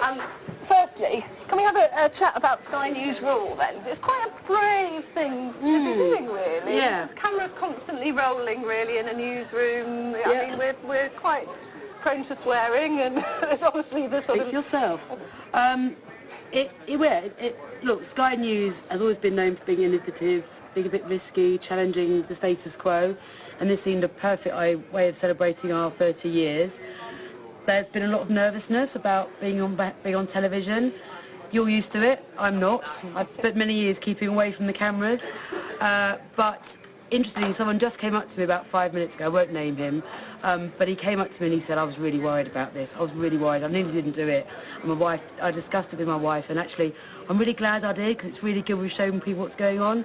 And with all these things, there's always a little bit of jeopardy, and you know, you hope people will behave. But I think it's been so far, it seems to have been a pretty positive thing. I hope people are enjoying watching it. Yeah. I mean, 30 years of Sky, so you've been here for a couple now, haven't you? Just 2, actually. I guess having projects like this, is that what sort of attracted you about coming here? Absolutely. I was at the other place, ITN, for about 22 years, and the thing that brought me over here was the fact that at Sky News we've got a TV platform, we've got a mobile app, we've got a website, we do the radio for all the radio stations, all the independent radio stations in Britain. We've got fantastic followings on all the social media platforms. We can make news, we can make documentaries. If you come to Sky News, the world is your oyster. You can have a mad idea like this one and make it happen. So, yeah, that's one of the reasons I came here. You do the odd media interview as well. And I wanted to say, whenever I hear you interviewed, pretty much the first question that is asked is always, how is it being a sort of female management? Why aren't there the woman thing? Yeah. Does that get a bit frustrating? I mean, should we ask it as well? Does it matter that you're the sort of the leading woman here? Has it been hard getting here? No, I don't think it's been hard getting here. I think that despite the fact that there's a reputation in this industry for it not being particularly female friendly, if I can manage it, then anyone can. I'm proud to say that I have been in journalism for 30 years and managed to find a husband. Okay, he works in TV as well, but had 2 children, managed to kind of do the juggling act. And I just think it's really important that women step up and get jobs in senior roles in this business, not just in TV, but in newspapers right across the media, because 50% of the audience is female. And I think it's really important. You know, it's only actually, as I've become more senior, I realise how important it is to make sure that female voices are heard at every single level of the organisation. We just have a different view on things. Yeah.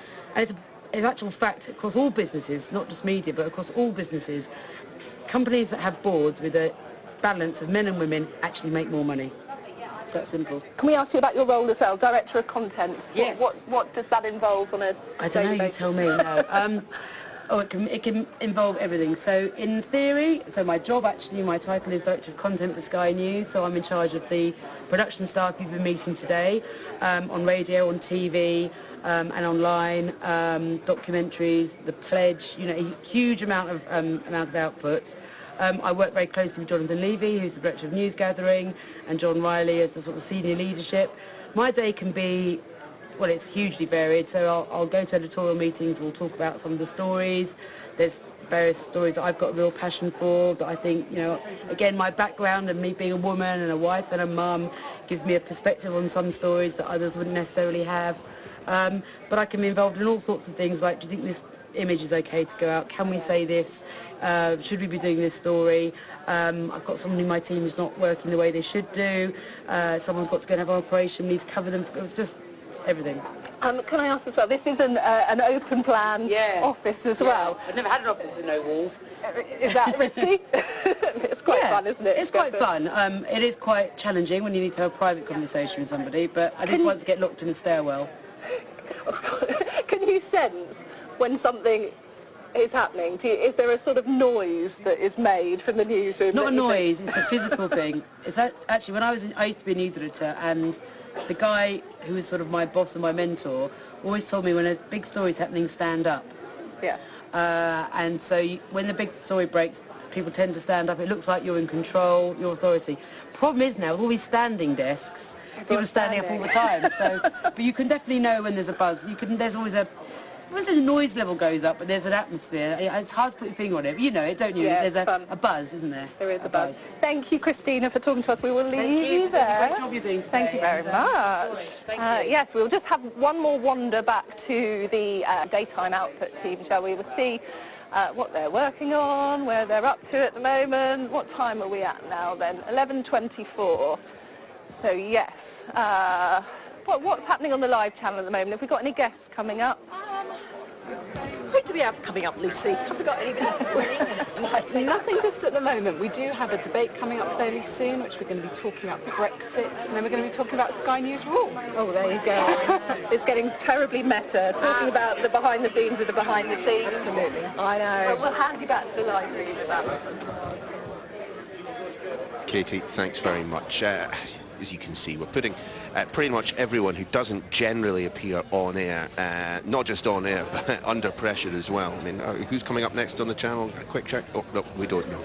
Everything seemed pretty fluid. So once again, let's kind of move our way around the newsroom and see if we can dip into a few conversations. Paul Harrison again on the phone, Mike Bradbury on the phone. Actually, it's rare to see either of them not on the phone. Over to the foreign desk, and again, of course, events in Paris have been something that we've been following there today. The whole design of the newsroom was initially set up to try and encourage conversations between the different disparate parts of Sky News. There has been occasionally a tendency in other news organisations to view digital as a separate operation, television as an operation, radio as an operation. Here at Sky News we've been trying to bring everything together, partly because of course you want to maximise the output that you can get from the resources that you have, but also because the core qualities at the heart of everything that we do in terms of, you know, the way that we research our stories, the way that we stand them up, that shouldn't differ from platform to platform. The way in which we tell the story certainly does, but at the core of it, whether or not it is true, the way in which we analyse, the way in which we explain the news, that should be pretty much standard across.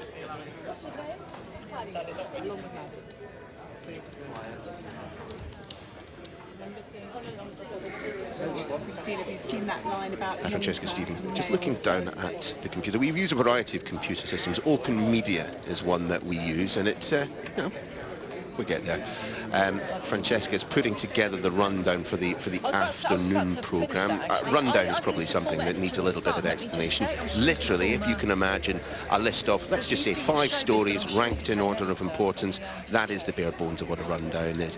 But more than that, because we operate off something of an automated system these days, we literally schedule events happening in a rundown. It's that Neil Hunter, the chap in the picture that you can see there, looks like he's coding, as we say, the rundown for the next hour. Working very, very hard indeed. And Katie Spencer, let's return back to her.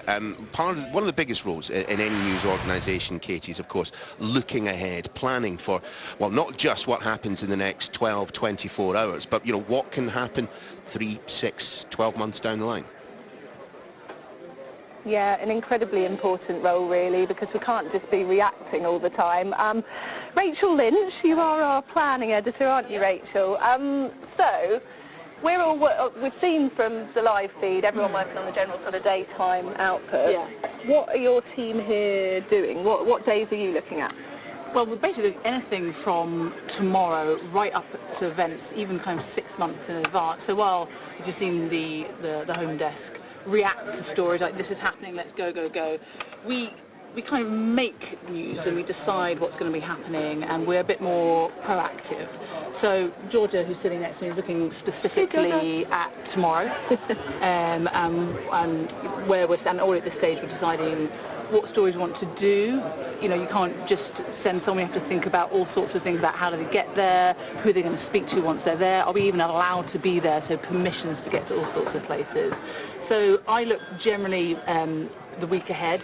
Maddie looks further afield than that, and anything up to 6 months in advance. There's D-Day anniversary coming up. So presumably there's a number of ways that you can get stories then. There's key dates like D-Day anniversaries. That's the question that people always ask me. Like, how do you find out about stories? What's going on? There's loads of different ways. So sometimes, this is probably the least usual way, people just tell us.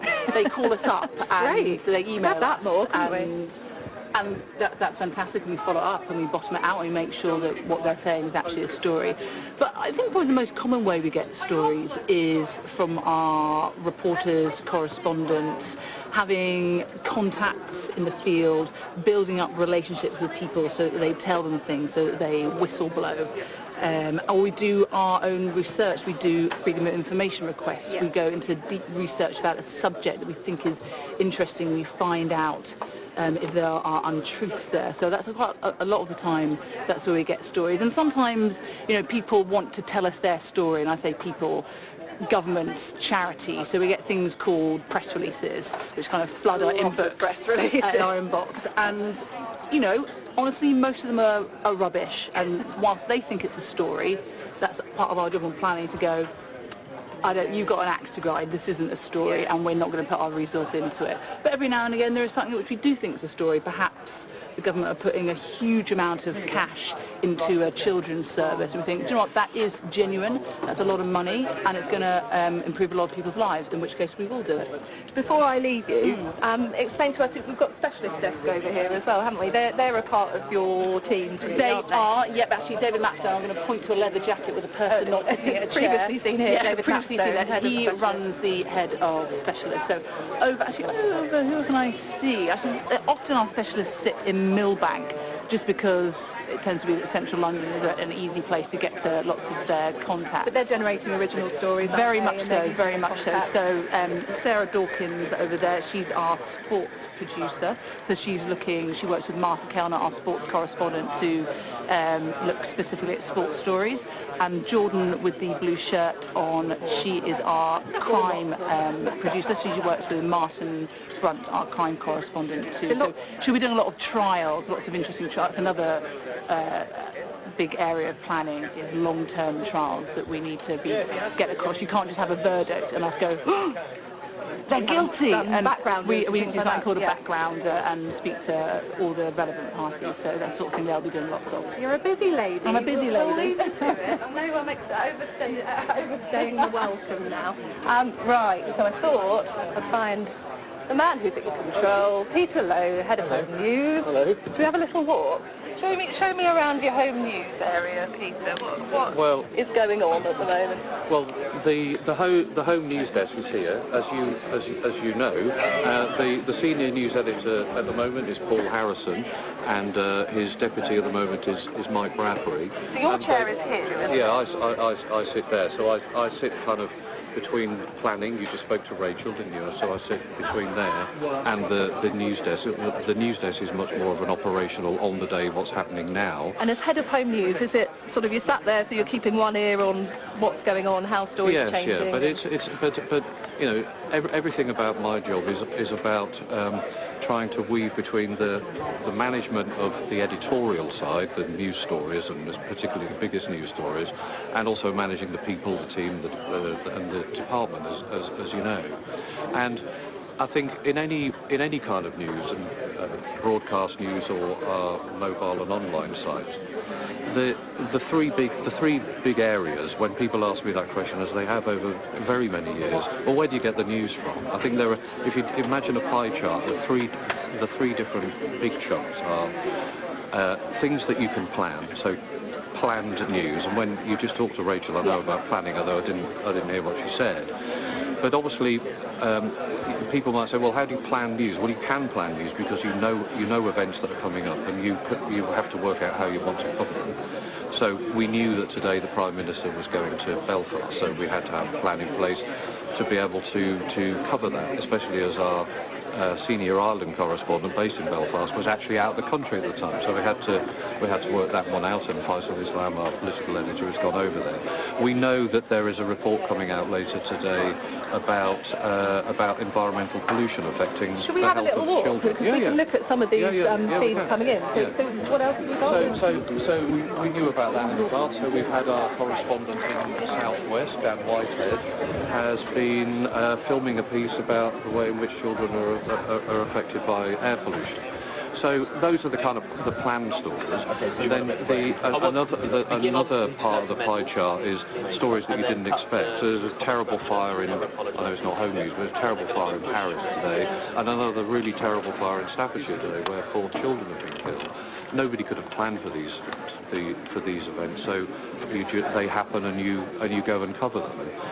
The same with the recent tragedy about Emiliano Sala, the Argentinian footballer, who died on his way from Nantes to Cardiff. That comes out of the blue, it happens, and you have to send people to Cardiff, to Nantes, although actually we didn't immediately go to Nantes, and you go to Guernsey. So those are things you have to respond to. I mean, you've only got a limited number of resources. That's the thing, isn't it? Working out sort of where's best to deploy a camera and sort of... Yes, of course, yeah. And the third bit of the pie chart is original stories that we ourselves want to pursue as journalists. Our specialists and our political teams and so on want to pursue stories that they're finding out things themselves. So the tension always exists between the planned story, the original journalism, and the on-the-day breaking story that you have to go and cover. So that's why there's so much juggling by the news desk, and why you need to have one central point at which you curate everything sort of non-stop. And that's the obvious thing about this place, is the TV channel is on the air all of the time, 24 hours a day, 365 days a year. I think you work most of them, don't you? It feels like it sometimes. So do you, mind you. And as well, I mean, best laid plans. We've seen the various sort of meetings today. Things can just change within the space of minutes. Of course though, they can. Can't they? Yeah, and sometimes you sit in a morning meeting and discuss 3 or 4 stories that in the end never appear because something else much bigger happens, and you have to do that instead. And of course, as we've been discussing all day, the way in which we find news and deliver news has changed immeasurably over the 30 years in which Sky has existed. I've not been here 30 years, I hasten to add, but I have been here. I have been here for 20 years, and I used to work for the BBC, and I left after 11 years at the BBC. And I thought to myself, well, that was a long time. I'll never work for the same company for that long again. 20 years later, I'm still here enjoying myself immensely at Sky News. An exciting time to be a journalist, though? I think, yeah. I mean, I think it's always exciting to be a journalist. I mean, I remember the times when I sent reporters out on stories, and they had to ring in from a phone box to tell me to keep me on a news desk. In the loop with how they were getting on. Although sometimes that would be lovely, Peter, it to would, not have to talk to people on our phones all the time. I suspect that sometimes they went to lunch and then rang me. But now we can, when I joined Sky News, we had 2 satellite trucks, so we could, with a couple of exceptions like Downing Street and other places in Westminster, we could only really be live from 2 places. Now we can be live from almost anywhere we want, anywhere in the world, at any time, using modern technology. So it's increased the amount of stories we can do, it's increased the possibilities, it's increased the amounts of occasions where you probably end up having to juggle things for the production team in a gallery, where sometimes things that you plan to do never actually get on because they get overtaken by other events. I mean, it is a... I might have been here for 20 years, but I love Katie, it. can you tell Peter to rap, please? No, never stop. I'll never stop. Oh, Neil Patterson is being very sarcastic in my ear, and he's telling me to rap now. So we'll hand back to the live feed then. Okay, Neil had enough of me, clearly. Thanks. Katie, Peter, thank you. Well, let's take you back to NOC, News Operations Centre. Now, this is where all of the live and non-live material is brought in-house. You've seen Lisa Robson there, who runs NOC, and just over the back, that's Rob Ockey's, one of our engineers, who's been allowed in from a satellite truck for once. We take bit of a broader picture, you will in essence see it looks like another gallery. All of these inputs coming in from, amongst others, the Reuters TV service, APTN, the Associated Press TV service, our bureau in various parts around the world. All of this material being brought in. At some point, if you see pictures somewhere, if you see a report, that means their cameraman and a journalist have been on that story. So let's move away, shall we, a little bit from the Sky News Centre and head out into the field and speak to Sally Lockwood, who, as you can see, holding a microphone at the back of a truck. Sally, take us through the process. How do you get the news on telly? Neil, I can just about hear you. I can also hear Katie Spencer in my ears still, I think. But just to let you know what we're doing here in Hull today, we're on the story of the missing student, Libby Squire, who is a student at the University of Hull. Now, we're opposite the university today. There's not been a huge amount of activity, of course, a really worrying story. So there's a very serious atmosphere here. And we understand the university is working closely with the police to do with her disappearance. So we're just waiting for updates, really. We've been in touch with the police this morning. We've been to 3 different locations to see what activity there might be in the way of searches and the like. It's very quiet at the moment, so we're just staying across that. And as with many of these stories, once you've done all you can in terms of checking out the local area, contacts, calling police, it is a bit of a waiting game. So today our setting is a pub car park opposite the university. Very warm hosts to us today. We've been here since around 7 a.m. Now, for many of us, our home bureau is Manchester, so that was a 2-hour drive for me, which meant a 4 a.m. alarm call. But of course, as with many early alarm calls, I actually woke up at 3. This is Andy. He's one of the cameras on the job today. Where have you come from, Andy? I've come from Worsley. I travelled over this morning. What was that, like a 2-hour drive? 2-hour drive, yeah. So I got over this morning. We arrived just as it was going up to the light in the dark, coming up to light, and then we set up just outside the front here. Yeah. Little lamp off the satellite dish, broadcast first 2 hits, and then we're just setting up for another hit at 12 o'clock. Now there's 4 of us here today. We've all come from 4 different locations, 4 different vehicles. In my car I've always got a bag full of chargers, passport, change of clothes, boots, all manner of coats, wet weather gear and all sorts. But Andy definitely smashes my record with kit, don't you? Talk to me about what you have in the sat truck here, Andy. So generally we've got a camera, lighting, full cut lighting rig in the boot, satellite dish on top of the truck. If we come around this side over here and we open the side of the van, you can see inside the van we've got a full kit set up. Our radio comms are in there ready to go for a lunchtime live. We're putting out bars at the moment, so we're not transmitting any physical pictures. Now, we edit in here as well, don't we, Andy? Yeah, I mean, we pretty much live in here on jobs, yeah, don't we? we do. We live in here. This effectively is our office and our home sometimes, even for 24 hours on occasions. We spend a lot of time editing, and then once we've done that, we feed it over the satellite straight to London, and it goes out on air. So. Yeah, we do spend an awful lot of time in here. We're quite spoilt having a pub for warmth today, aren't we? We are, yes, and it's unusual to be so close to a sort of warm place. And I should probably mention, Andy, how long have you been doing the job up here now? 22 years now. Okay, now, yeah. Everywhere we go in the north of England, without fail, Andy Dennell has a story. What's your whole story? Right, well, the last time I was in Hull, Paul Heaton was walking through the town centre, and to me, it was I was a massive fan of Beautiful South. So when he walked past, I didn't recognise him at first. I thought I knew him. Remind viewers who that is. Paul Heaton, Beautiful South, sort of band in the mid-90s, I would reckon. Did some fantastic hits. They were my... I loved them so much. I went to see them on numerous occasions. So to see him walk through Hull Town Centre was a bit of a buzz for me. But yeah. See, I told you, Andy's got a story for every location. That's his whole story. Now, I understand, Neil, you've got some questions from viewers. Yeah, Sally, just obviously you and I have both been out on the road for a number of years. A question that keeps cropping up is how do you work? How do you manage to work on stories which have a bit of emotional heft, on the stories where there is a degree of tragedy involved? Do you approach them in a different manner? Do you have to act in a different manner to be able to cope on stories such as that? That's a good question.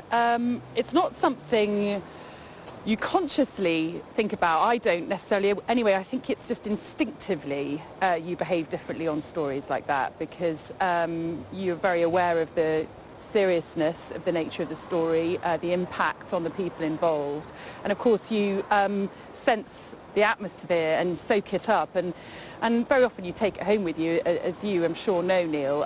It's something that you can't help but be affected by, but obviously we're here to do a job, and you detach yourself from it to an extent whereby, yes, you may be absorbing the emotions and atmosphere around you, but because we are obviously having to deliver the news, the adrenaline, I think, takes over on stories like that. What would you say? Yeah, I have to say, I think I probably agree. It's in the aftermath of a story that perhaps things begin to catch up with you a little bit. Whilst you're immersed in events, you know, I did, you know, politics, for example, a general election where you don't really understand what's going on until the very end of it. But look, a last question to you, Sally, before we leave you and get on, because obviously you do have a job to do today. What's you, in terms of the stories that you've covered, not necessarily at Sky News, what's been the highlight for you? I have to admit, it was when President Obama said, "Hello, young man." That was my highlight, career highlight. Oh my goodness, the stories are so varied, aren't they? Whenever I get put on the spot and someone asks me that, I find it a really difficult question to answer. But I think probably the most embarrassing moment for me was when I was interviewing Simon Cowell and he turned it into interviewing me, which was rather embarrassing. But I think probably a highlight in terms of the most memorable story was perhaps in the summer last year when a big team of us were sent out to Thailand to cover the rescue of those 12 young footballers and their coach who were trapped in a cave for several weeks. That was something that I don't think I will necessarily surpass for a long time in terms of being absorbed in a story and covering something that really gripped the world. You know, we were getting messages from all over the world. Viewers were just hooked on that story, willing a good ending, and for the major part we did manage to obviously report a very happy ending, which was just obviously a real privilege. Sally, thank you very much indeed, and do give my best to Andy Dennell. I know he's got stories from every part of the country. He's got plenty of stories involving me, so if he can keep those to himself, that would be brilliant. I will indeed, Neil. I'm sure you miss the car parks of the north. There is one.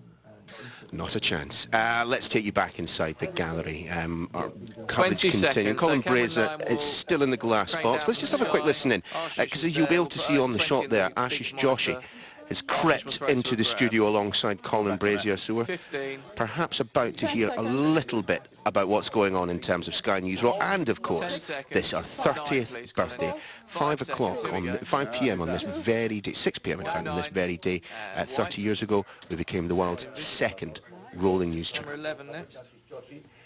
Take 11. Say, don't let light in on the magic, you'll spoil 9 the next. And cut there 9. are more people who are saying this is fascinating. 11 and next. What an Cut. Opportunity. What Stand by to put Raw in the wall. Sky News for one day. 10. Do a little crane down. I'll animate it while you're on 10. Go 10. Change the strap, please, Sonny. And this is all about transparency. Cut 10. This wasn't just a gimmick. Animating the wall. We had a few people sitting around. There's 500 saying, arse issues. What can we do to 11 next. celebrate 30 years of Sky Cut News 11 broadcasting? on 11. We'll let cameras 9. in, knowing Low crane and that there are so head and many push, risks please. involved. Oh, look, there you go. There's you. Just put that on the screen. In your dressing room alone, Go there 9. would be inherent risks. And cut 9. Live cameras. And look, this is the output. This is Sky News at work right now. These are people who are making this happen, bringing news get the whole to screen air, in, please. putting it out. He's playing Candy Crush. Multiple platforms. And I was sceptical to start. I have to say, I thought, who would be interested? Why would anyone cut 11 watch on instead of 11. a news channel? Making the news channel, and I've been following the 9 next, cut 9. It was trending earlier on. People are fascinated because news is so 11 important. next. And it's important because Cut. over the last He's couple on of ears, years, isn't he? You can hear me. President Trump coming to power, inventing a phrase, fake news, and Want to do a little drop down from the sky again on 9, please. Get to the grab if you can. Exactly that. People think it's a big risk. Grab next. By John Oliver letting grab cameras coming up. in and showing what we do, it could expose us, but we think the opposite is true. Go on. Hey, next, Kate. There's no reason to stop now, is there? Go 9. In terms of demystifying, I remember 9. when I started in telly, Who's that back guy? in the late 90s. Oh, I'm going to have to lose everything. And somebody said to me there, Hey, next. you know, Okay, on people 8. will never be on the telly. Once in a 9 lifetime, next. maybe it's a huge And event. cut 9 on 9. In a world of smartphones, Hey, etc., next, where cut people are posting on 8. videos 11 every next day. on 11. Things are getting slightly Come to 9 now, confusing. cut 9. We're in a gallery looking at another gallery that's talking to the presenter who's talking about what's happening in this gallery. Yeah, this has all got a little bit meta, hasn't it? Cut 10, 10, 11 next. Their own YouTube channel. And We have cut. superstars being created overnight with the technology that's available. Colin, What people want to know really is the running out of process. time, so I'm just The going to get in story Grab and then you starts, can how thank is me that off the back. story treated, packaged, delivered and consumed, and that's the important Grab part. next. But people still don't think it's going to work. John Oliver, the comedian, Here's the grab. he's been There we go. tweeting about Sky News. Raw Stand by this Sky News Raw wipe. On the wipe. Camera 9 next. Pick up on the 2 shot here. Start low and wide again, please, here. Nice, guys. So, Colin, if you do a quick thank you to Ashish off the back of this and then throw to the break, please. Okay, and then throw to the break with a little promo. The promo's on there still, Adam. 30 seconds on the grab here. 24 hours of swearing in the Sky News office. Where's the? Are they next door? They're in a meeting till 1, but they're only in that room over there if you need them. 20 seconds. I just can't imagine that going smoothly. I said super losing about straps. 15. You got 20 seconds for a bit of banter between you if you 10 want off the back of this. seconds. 9. Camera 9 next. 7. 5, 4, 3, 2. Start your move. And wipe. You're not one of the swearers. No, I'm not one of the swearers. 11 there are lots of swearers. There are people who are wearing Cut 11, ties who are 11. never, ever, in 9 my next. 15 years of being No at life. Sky, Yeah, cut never 9. all the time. Suddenly they're wearing a tie. So people clearly realise this is Cut an 11. important day here at Sky News. And you're wearing a next. 3-piece suit. Well, I thought I'd make the effort. next. I've already been suggested to look like Very this kind nice. of chap who hands out the card keys in the Okay. hotel. Oh no. Thanks, Ashley. If you're interested in taking a look behind the scenes of Sky News, you can Very tune funny. into the special one-off channel Teasing Sky next. News Raw Camera 8 until next. 5 p.m. today on Sky Channel 523. And cut. No swearing. In vision. This is Sky News coming up. The Take man and prep, who plus broke a bar. deal in Northern Ireland tells Sky Bumper News next. why a no-deal Brexit. Well, let's move away, shall we, again from Gallery 21 and head down the corridor to Sky News Design. Of course, a lot of what happens, Katie, on screen, we've been peering behind the curtain today, but a lot of what happens on screen, design pretty much where you are. Yes, exactly. And actually this is one of the areas where there aren't any cameras, so we thought we'd take you here so that you can have a little nosy around of what they do here in the design department. Gilbert, you're graphics editor, aren't you? So explain why your role is so important, what you do here in graphics. Well, I'm the liaison between the newsroom and the graphics department, and basically we come up with clever, unique, visually interesting ways of telling stories. I mean, the point of having graphics is to simplify stories, really, Yes, isn't it? Yes, and to provide clarity to stories that sometimes might be a bit difficult to either understand or to break things down into more coherent pieces, parts. So there's some examples today of things that are running which sort of sum up that, isn't there? The Brexit explainer, Yes, that's yes. one, So isn't it? things that you probably would have seen include our Brexit explainers about the backstop, which we've done numerous times, about Theresa May's deal, explaining Northern Ireland from the sky. We do things on not just on TV but also on digital as well. So you probably will have seen our work. I mean, the reason you don't have any cameras here today and the reason it's quite quiet is because these things that you're producing, they take a lot of time, they take a lot of concentration, don't they? They do. You might not realize it, but it takes hours of work, actually, in order to get graphics on the air. It might be something that's sort of 30 seconds. Exactly. Now it takes hours to research, it takes time to approve scripts, it takes time to then come up with a concept that works for TV or on digital, and then it takes time for the designer to actually make it as well. So it's not a very straightforward process, but hopefully once you see it on screen, No, it looks good, yeah. Yeah, we'll leave you to it, Gilbert. Dan, I was going to rope into showing us around. Hello. Shall we reveal the secret as well? Oh, yes. Married, the pair of them. Yeah. Did you meet here, presumably? Designs power couple. Yes, Yeah. yes, we did. Our eyes met across a crowded newsroom. Oh, lovely. Show us around, Graph. Yeah, so, you know, you spoke about the need for, let's go up here, the need for design to be about clarity and about simplifying stories, but there's also another big part that design plays, and that is in branding. You know, it's the wrapping of what we do. And also, you will have seen, because it's on TV now, Sky News Raw. So that's us right now. So it's Nathan here has been part of a team. Nathan and Callie designed all the stuff for Sky News Raw. So it was the brand that wrapped everything up on the day. And my own personal claim to fame is that's my handwriting. Oh, wow. So what do the guys work off of? This is Photoshop, is it? That is Photoshop, yeah, but we use different Adobe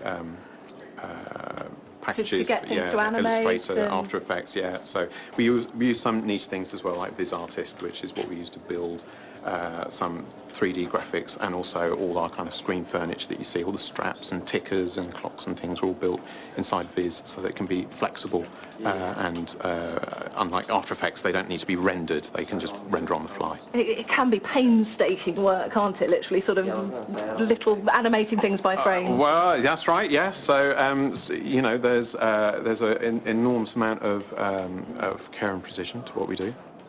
And that's why you don't want any cameras, you don't want nothing on. Well, I'm always welcome for you to we come might and pop see. back later. Yes. And we'll hand you back to the live feed then to the newsroom. So we move away from Sky News Design back into the newsroom. As we're approaching midday, you must by this point have kind of got an idea of the incremental way in which things evolve here. From that 7:30 meeting in which stories were mentioned, then the 9:30 meeting where it were updated, and of course other bits of information had come through. Then the output, the production meeting by the teams themselves deciding how to tell the story, the back and forth between input and output as they are trying to find the right resources, the correct camera to do the story, and then what you're seeing at the moment, the kind of the rolling coverage. After we've moved away from the Westminster-based all-out politics show, you're getting a real idea behind the scenes of the twists and the turns, the concerns. Everyone seems to be smiling in the gallery today, which is not necessarily always the case. Oh, they thought it was okay. Lisa Margolis. 30 seconds. I've just got checking to see who's coming in to output the 12 o'clock programme. in the office with your dad. Colin Brazier, of course, will still be anchoring that.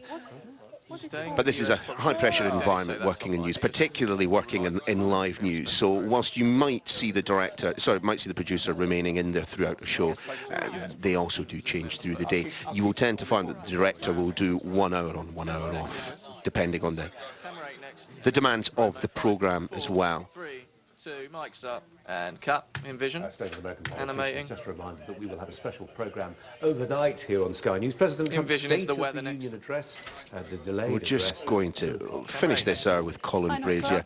I mean, as you can see, we're all already looking forward to that State of the Union address by the US President later on. Not something that was mentioned in any great amount of detail in the 7:30 meeting, but something that as we head through the day will continue to get more prominent as we edge towards it. Closer and a tease next. To northern hills. Northern and eastern Britain will start the afternoon mostly fine, we think, but fog slow to clear northeastern England. Rather cold there, but mild elsewhere.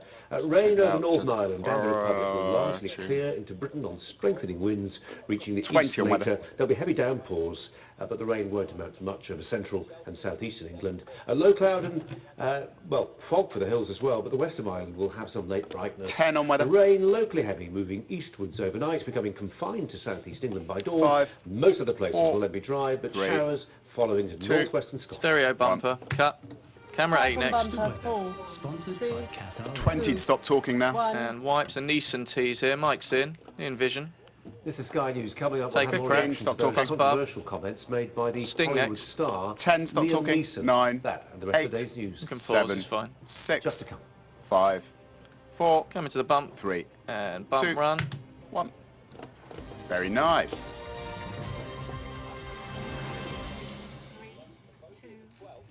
And we are off. Speaking from bitter experience. And we are off air for the 11 o'clock hour. Again, final preparations being made for the 12. This is the point at which I will take my leave. Jane Secker's coming into the gallery to take over. But have you, I hope, got a little bit of reason why I generally turn up to work at 3:30 in the morning with a big smile on my face. And it's not just because I've been in my bed for 12 hours by that stage. It is a fantastic place to work, surrounded by a lovely bunch of people.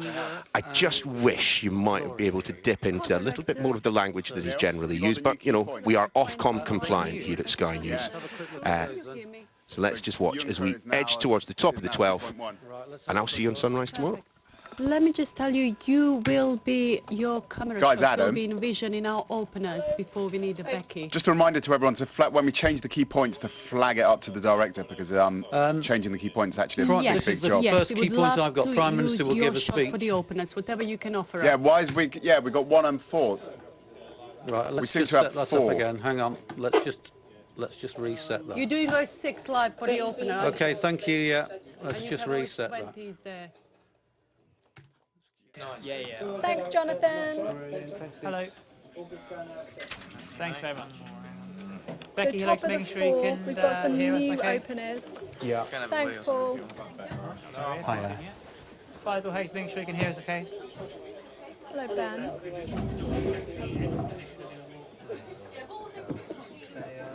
I'll just stop him. But yeah, double his position or your position. Becky, hello, just making sure you can hear us, okay? Faisal, it's Em in the gallery. Can you hear me? Did he go too far, did he? Yeah, okay. Faisal, did you get a question to the PM? I didn't hear one, but there was a lot of breakup on the feed. Got it? No, we didn't. Okay. Understood. I thought that was the case. So we will do a grab of Theresa May at the top, then we will come to you for your analysis. I've got a Foster grab for you to throw to. Are you expecting that? All the time. I'm getting stopped in the streets, selfies. Love it. You'll have to get an agent. Understood. Can you just do your walk? You're going to do the top. Cameras just wanted to have a quick restore. Yes, I think I messed it up slightly before. Fine. So if you want it, you throw to and you pick up from an Arlene Foster grab. We'll follow you. Will you just tell me when to start walking? 3, 2, 1. Start your walk. Blah blah blah blah blah blah blah blah blah blah blah blah blah. Yeah, that's fine. All right. Stop there. And when do I start? Do I start walking after the? When do I start walking? Literally as you start saying this, really. Oh right, right at the top. Yeah. So for those who might think that presenters aren't that bright, Jonathan Samuel's there, who is indeed a very bright chap, asking for information about when to walk. The surreal conversations that are had in news galleries across the world. Great. Also, Jonathan, a full From the sublime to the ridiculous, let's cross from the Sky News gallery to Sky News Radio. We're all very excited to see Kit Bradshaw's hands, aren't we, Katie? Then some key points. Then we haven't got your mic, Katie. In the wall, OS9. Time to go into detail. We can see his hands, though. 20 seconds. We can see the hands, and that's what we'll watch while Kit does his it's radio. There's no hands involved. So Kit has to hit exactly 2 minutes. He will start bang on 4 o'clock, and he will finish bang on 4:02. Because we're going live to commercial radio stations, so they will opt in for that 2 minutes. Right, we'll be quiet now. Yep.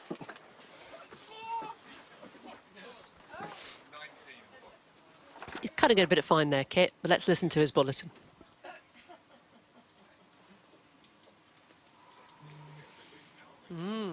From the Sky News Centre at 4 children aged between 3 and 8 have been killed in a house fire in Stafford. A man, a woman and a baby are in hospital with non-life-threatening injuries. Brian Pickering lives around 40 yards from the property and raised the alarm in the early hours. Looked out the back window, the flames were lashing out the window. So I dashed to the phone, dial 999 for the fire service, and then within 10 minutes, easy to less than that. It's not yet known how the blaze started. Liam Neeson says he was compelled by a primal desire for revenge when he had repeated thoughts about killing a black man after someone close to him was raped. The actor has denied being a racist after being widely criticised for his comments. Theresa May has suggested she's looking for a time limit to the Irish backstop. Always been. one that Parliament has raised. It's been raised. You can see Kit there, as well as writing the bulletin, is driving the bulletin desk himself as well, so playing out the clips that he's presumably edited himself as part of his bulletin. The UK staying in the EU's customs union if there's no deal agreed for Britain's future trading relationship. The Prime Minister has been speaking in Belfast to reiterate her commitment to avoiding a hard Irish border. A body has been found in a lake by officers searching for a missing University of Reading student. 19-year-old Daniel Williams was reported missing after a night out on the White Knights campus on Thursday. The boss of the Canadian firm, which has bought HMV out of administration, says he paid a fair price for the chain, but won't reveal how much. It means 100 stores will be saved, but 27 which don't make any money have closed. And Alex Oxlade-Chamberlain has been named in Liverpool's squad for the knockout stages of the Champions League. The England international hasn't played since April last year after suffering multiple ligament damage to his knee. That's the latest from Sky News. I'm Kit Bradshaw.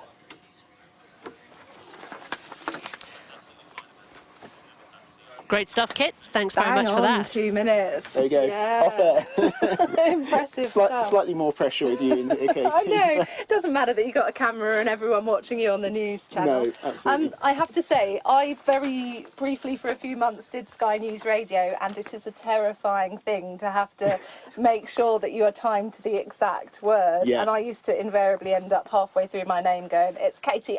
Yeah. The whole of the network. And as you probably remember, what we do is we have all the back timings on our script, so yes, we know. Yeah. We know, yeah. The technique is that you've got the odd line that you could add in or take away. Yeah, exactly. And I've timed exactly what times I should be hitting when I get to each story. So 108, 122, 134. And I knew when I got to the last story, which was about Alex Oxlade-Chamberlain, that I was a couple of seconds ahead of myself, so that you might have heard I sort of started taking my time, slowed down. But if I needed it, I had extra lines in brackets, so I could have told you more about his knee injury if I'd needed to. But yeah, didn't need to in the end. Just before we leave you, hands. Yeah, I don't know why I put that as my interesting fact. I love it. It was years ago that I worked at an Apple store and I was roped into being a hand model. But journalism now, no more hand modelling. We'll leave you, Jane, on a shot of the hands, shall we? Never live this down. No. Fine set of hands that they are. Interesting to think about the different news agendas also. Sky News News Channel led on the story about Brexit. We're now hearing from Faisal. You can see him up on the right-hand screen, our political editor, talking to Jonathan Samuels in the studio about what Theresa May has said on the Irish border. On radio, they led on the house fire. So different stories for different markets. For the future, she was suggesting take a bit of May here. The backstop could be changed. If I can sort of try to explain this simply. So there'll be a grab. Home desk, hi, it's Ellen Gallery. Throw to here, Arlene Foster. Hello, Mike. Am I expecting Adele Robinson live this hour? She wants to change it. Lovely, she knows, does she? A different type Thank you so much. Now, I think that some in the DUP, some in the European Research Group won't like the so he's got grab, Jonathan, he'll pick up from. So Emily has now eaten her cupcake. Breaking news. And she's looking ahead in her running order to see what's coming up next. She wants to go to Adele Robinson, who's one of our reporters who's out on location. So she was just buzzing through on the intercom to the home desk there to check that Adele is available and that she's going to be able to bring her up on the TV soon. Or some sort of change, an expiry date, which the Attorney General is looking at. Those are the rough two options. But I think some Brexiters have picked this up and thought that there were the chances that the entire backstop would go. She is clear here to this audience of Northern Irish business people that there will be some sort of backstop in this agreement. Now, I spoke to Arlene Foster, the leader of the DUP, the party that supports her in office, earlier today here in Belfast. And I asked her what exactly... So Ben, the director, he's been in and out of the gallery throughout the day, an hour on, an hour off. It's the current system that they're working on. So he's looking ahead to the hour that he's on screen and the hour that he's off screen, looking to help build that running order and make sure that all the coding is correct. Faisal will pick up, yeah? Yes, please. Faisal will pick up here. 15 seconds, Faisal. 10 seconds. And then in the little box in the bottom right, that's Darren. He's coding the next hour. So he'll be coming into the gallery at 5 o'clock. So he's now looking ahead to that running order, working out any particular codes that need to be put in to ensure it all runs smoothly. Irish businesses It's worth noting So stand by Jonathan's mic. Private concern. Becky, hi, you'll be next. Okay, I'll follow you through all that stuff you got to do. Went out of their way to back the Northern Ireland withdrawal deal, originally negotiated by the Prime Minister, to back. Alan, can you look at 70 for me, mate? There's something not right. To support. Story 70. Don't support it, and they somewhat stuck. So Ben's just asking Alan, the co-director, to just look at something. There's something coming up in the running order that Ben thinks doesn't look right. Because it's all automated and coded, a digit or a letter wrong can throw the whole system. So Alan's now looking ahead to work out what the issue is. Camera 9 next. Jonathan's mic in. Cut 9. Just about, Faisal, just about. Thank you very much indeed. And drop down on 9, back to the desk. Now, detectives Thanks, Faisal, you're clear. This morning's fatal fire in Stafford have released names of the 4 children who died. The youngsters have yet to be formally identified. Back in vision next. So just a moment ago, they were talking to Becky Johnson. She's out on location, and they're going to be coming to her next. Rose unit aged 4 and Ollie unit aged 3. The children's parents, Matthew unit, Mixing out here. Stand by, we're going back to the wall next. OS6 delayed. And mix in vision. Over you go, 9. Opening the wall. Stand by, OS6 delayed. Photograph. It's just heartbreaking, isn't it? What more are you learning about the family? Mic's out. Delay. Cut. Well, this vision. is just so shocking, and So this we'll is a see the very children close-knit again, community, please. and the family were very well known. And you know, you look at that picture, and we can see 6-year-old Keegan with his 4-year-old sister Tilly. She's gonna. You can lose Jonathan's mic. She's gonna do a lot here. 8-year-old Riley, including a big graphic and a grab. Family photograph, and it just So breaks your heart. Ben, the director's now looking ahead to all the things that he's going to have to do while Becky's live is on air. So he said that she's going to be talking to a graphic, so he has to make sure that that is queued up. If she's going to talk to any particular clips from interviews, he has to make sure that's queued up, and any images as well that may be being used to float over. You can see that image has just come up on the Sky screen. He has to make sure that those images are in place as well. A little look behind me, if I step out the way, you can see the family home. It's an end terrace house. You can see an awful lot of investigation work underway. Statement next. It's a long graphic. They're trying to understand just how this. Also, she's going to read here, story 47. All right, just so you know. By the time firefighters arrived about 20 to 3 this morning, that fire was well alight on the first floor. And in the last few minutes, we've had some tributes from the children's school teachers. They say Riley, now he was 8, was a very confident, excitable member of school. Adele, it's Em in the gallery. Can you hear me? Enthusiasm. He was a caring friend who hated to see anyone Hi, darling. hurt I'm going to come to you next. And would do his best Just to help checking or that cheer them you on. are And we heard that Tilly, at Woolwich 4-year-old Crown Tilly, Court. was a happy little girl who loved coming to nursery. She was friendly and caring. Brilliant. Child. It's Jonathan presenting and you are next. I've got no element for you to throw to. It's just a straight up and down live. And we've also heard a Thanks, love. 3-year-old Ollie, who was a happy, loving boy who loved cuddles. He was always happy to come to nursery and loved to be in the role play area with the dolls. And then 6-year-old Keegan's teachers say he was lively, full of fun and mischief, with a really endearing smile. He loved school, and everyone who worked with him loved him. We were all proud of him and the progress that he'd made, and the teachers say it's very hard to accept what's happened. Our school community are understandably Millbank, hi, it's Em in the gallery. Can you hear me? To Becky next. She's going to throw to a grab. Give me one sec. Well, let's step away from the gallery for now. That is the ongoing output on Sky News, coming away from that house fire in Stafford. Back out in the newsroom, though, Katie has been doing the rounds. Who are you with now, Katie?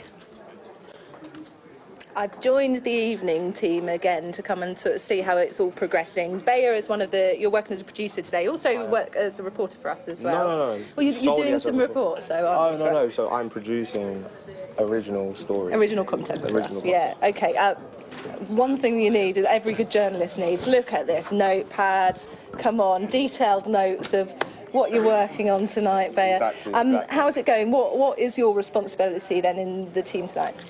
So tonight I was first asked to seeing the Diane Magnay story. Right. So she was doing a piece on fake news in Russia, and although it was already cut out in Moscow, my job is to make sure that it's where it needs to be, make sure that we have all the right name titles and all the right tags, and essentially if anything goes wrong, I suppose it's down to me.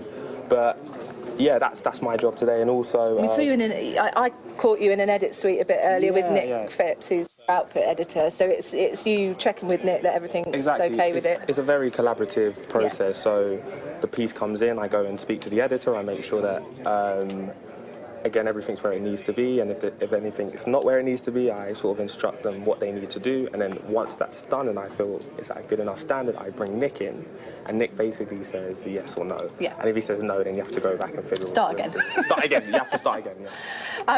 Can I ask you as well how long you've been here as well? You're fairly new, aren't you, to working here as a producer? Yeah, so I've been with Sky News for 6 months, but my sort of career at Sky started 4 years ago, so it's a bit weird. But this is what I love about Sky News. It's the brilliant way that you can come here and get experience and then return and sort of work your way up. So what were you doing 4 years ago? So 4 years ago, I was a school leaver. So at 18, I joined Sky Sports as an intern.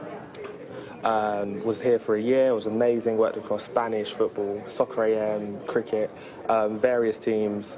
I then went to uni, studied journalism, got loads of experience, and then the right opportunities came up. So you came here, you realised what you needed in order to sort of get the jobs that you wanted to do, and then you're back here again. Yeah, and obviously as well, the great thing about being involved with people at Sky is that people kept an eye out for me. Yeah. So obviously, I think I made a decent impression, and when opportunities came up, they, buzzed through to me and said, would you like to have a part of this or play a part in that?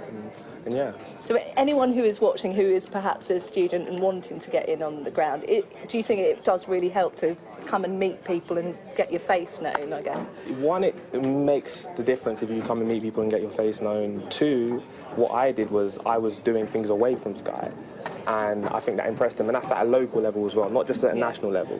I was just showing that, I've got the basic instincts of, to be a journalist, and I have the basic skills. Obviously, those have to be refined, but if you just put in the effort and you show that you've got enterprise and you're driven, then that makes the right impression. But also, Sky have actually started going to universities in the north and outside of London. And looking for students, and they've actually made me an ambassador to do that. Oh, wow, so great. If there are any students who are interested in getting into journalism, email me, if you have any ideas. Oh, come on, Bayer. How do we get in touch? What's the email address? My email's bayer.cabelu, so beya.kabelu@sky.uk, and I'm very happy to give advice, help people out, and share a little bit of knowledge if I have any. I love it. You're doing so well. Thank you, Bayer. Very nice to meet you. Good luck with all of the stuff that you're seeing in. And we'll let you cross back to the live feed then. We're approaching the 5 o'clock hour when Mark Austin's going to be taking over. I do fear, Katie, that Bayer may regret doing that. Let's take you back to the newsroom. There you can see Mark Austin. He's preparing for his evening show tonight.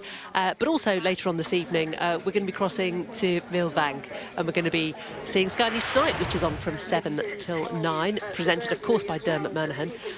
That's the Millbank editorial desk. That's where the political unit sits. And there's Dermot lurking in the corner. That is actually a shared chair. You heard it here first. Adam Bolton and Dermot Murnahan, hot desk, hot chair.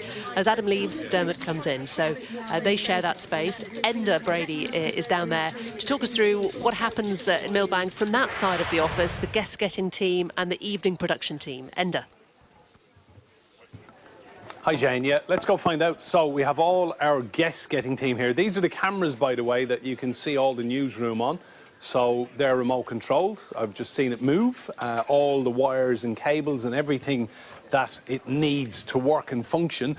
And the guest-getting team, we have Gemma here, first of all. Gemma, quick hello. I know you're busy. What are you working on?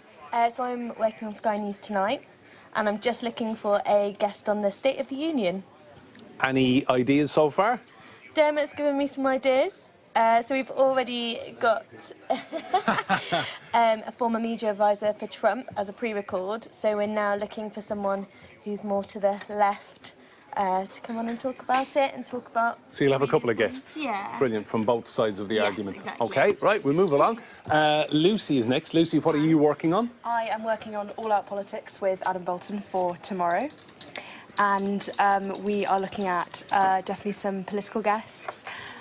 Probably we'll have a guest on about the Canada free trade agreement and also the UK one. There's an event tomorrow with David Davis, former Brexit Secretary, and Greg Hands. We're hoping to get an interview with one of them. So will Adam ring in tonight to give you suggestions about guests, or will you liaise with him? Usually we liaise with him. We have a chat with him before he leaves after the show today, and then it'll be via email, kind of his suggestions and working on what's happening. If anything obviously breaks or anything changes, then we can readjust.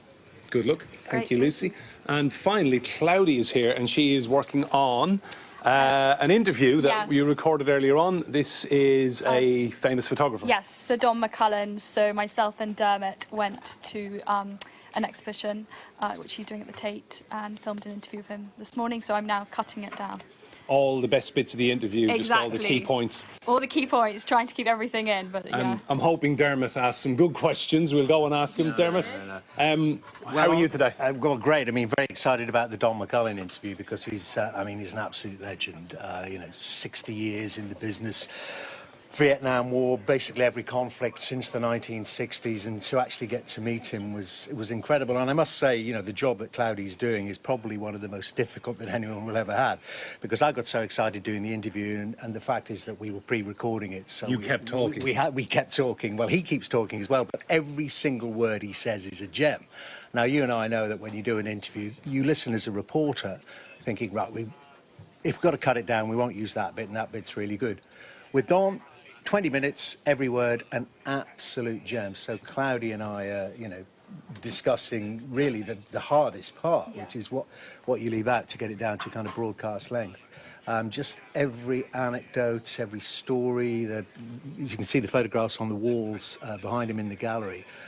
As he talks about those in particular, there's a shell-shocked Vietnam Marine, isn't there, who he takes a photograph of just after a shell has dropped, which nearly got him. Thankfully, Don survived. So did the Marine, but he was so shocked that he said he took 5 shots of the Marine as he kind of retired, got off the scene, and the Marine didn't blink once because he was gone. And it's in those eyes that you actually see the horror of the Vietnam War without actually seeing any blood, any gore, any guts. Amazing photography. So your time frame of the day, a lot of the day's political events have already happened, a lot of the news has happened in the day, and you're wrapping up in the evening. You've got a great kind of period of time to reflect on the day, and we know pretty much what's going to be on the front pages tomorrow. And we also do have a great location as well, in that we're just across the road from Westminster. So, you know, on the big political days, and we've been having an awful lot of those recently, you know, we can get a stream of the politicians in here and interview them face to face, which really makes a heck of a difference. It must be said today, though, you know, the political action, the Brexit actions taking place in Northern Ireland. So our political editor Faisal Islam's doing that. So we're touching wood, pretty Brexit light tonight from my point of view. You've been broadcasting a long time. Have you ever seen anything like Sky News Raw? A long time. Seen anything like it? Sky News Raw. I mean, what has happened today? Cameras coming in, everyone being interviewed. No, nothing like it at all. But, you know, that's part of Sky News. You know, the thing is that 30 years ago we thought we were innovating, and we were, you know, innovating by just doing a 24-hour channel. Now it seems very commonplace, and during the discussions I've been having during the course of this week about the future of the news, people keep referring to us as legacy broadcasters, mainstream media. So, you know, we're just showing people that, hey, you know, we can do an awful lot of other things as well. And if you want to see how we make these decisions, if you want to disagree with them, but certainly if you want to understand how they come about, what appears on your screen, what appears on your phone, what appears online, this is how we do it. What advice would you give to any young person out there at college or university wanting to get into the media and wondering if it's something that they can achieve or would even want to go and do? Yeah, I'd say, you know, you did mention how long I've been in the media. I mean, I started an old route going through newspapers and whatever. There are many different routes in, but I think the formula stays the same, and it goes for all of us, all my colleagues here at Sky News, front of camera, behind camera, is, you know, pursue a passion, be interested, learn how to communicate, and follow that through. Don't necessarily think I have to be this, that, or the other. follow those through. If it really is journalism for you, there are many different routes in. It doesn't necessarily have to be papers, radio or TV as it was in my day. Now there are many, many other ways in. But at the end of the day, I would also say try and get paid for it, because if you want to make a career out of it, there are many ways that I see nowadays for people to produce some pretty good quality journalism. You know, particularly online, and you know, you wouldn't be able to live off it. Still a great time to be in the business? Oh, absolutely. Yeah, I was originally a historian by training, and I spent, now looking back at it, too long doing it, many, many years doing postgraduate attempts. and I suddenly realised there's an old cliche about journalism that you have a front row seat at the making of history. Now, I hate cliche, but that's one I will buy into. It's absolutely true. I mean, the things that I've seen in the 35 years I've been in the business is quite unbelievable. That's brilliant, Dermot. Thanks for your time. Couldn't have put it better myself. A front row seat in the making of history, and 30 years of Sky News history today. So Sky News Raw. I'm going to leave you with a shot of our Millbank newsroom. Everyone just going about their day. It has been a busy day. A lot of the action happened in Downing Street. We started off with cabinet arrivals, and then there was the Prime Minister heading off to Belfast giving that speech. And there we have Beth Rigby. Let's actually just go and we'll grab a quick word with Beth. And Beth is never short of anything to say. So, Beth, tell me. Yeah. What's going to be on the front pages tomorrow? I don't know. No idea. You know everything. Come on. I've been deep in thought, doing a Sky Views column today. It's going to be on the website tomorrow. Sneak preview. What's it about? What do you think it's about? Politics, what might I be? Brexit? Yeah, it's about Brexit. I think on the front page tomorrow will be whatever happened in Ireland today. I think actually the Prime Minister had maybe a little glimmer of hope today, because Arlene Foster and the DUP sort of seemed to suggest that she might help her out on the issue of this Irish backstop. Well, I was in Downing Street and I saw some you? members of the DUP coming out. They did not look very happy. Didn't they? They did not look very happy. Faces like thunder. Huh? Well, Arlene Foster, the mood music, I think, was quite positive for the Prime Minister from her. So do you feel something has shifted today, maybe? No, she might just be chipping away at it. She's going to Brussels, I think, later this week as well. But I've spoken to lots of Brexiteers today as well, and they're saying she's got to get that withdrawal agreement. That's the international treaty. That is our exit deal from the EU, that she's got to get that reopened and renegotiated. I think we've got 50 days to go. And yet Brussels have said that it's They've shut, said no. it's They've closed, said no, and also it's taken 2 years to negotiate it. So that's why some people would say that her going to Brussels is riding off on a unicorn, that this is fantasy politics. Look, she's probably going to come back with something. The question is, can she get enough of her Brexiteers to get it through the Commons? Adam Bolton thinks she can, and I always agree with Adam Bolton. There we go. We're in Millbank, and he is the king of this palace a lot of the time, so we'll have to agree with Adam Bolton. Back to you, Jane. A fantastic day's coverage here in Westminster on Sky News Raw. Thanks, Enda. Yeah, it's been moved back, and it's the old baby. There you can see Enda just there on the monitor in the middle of your screen there.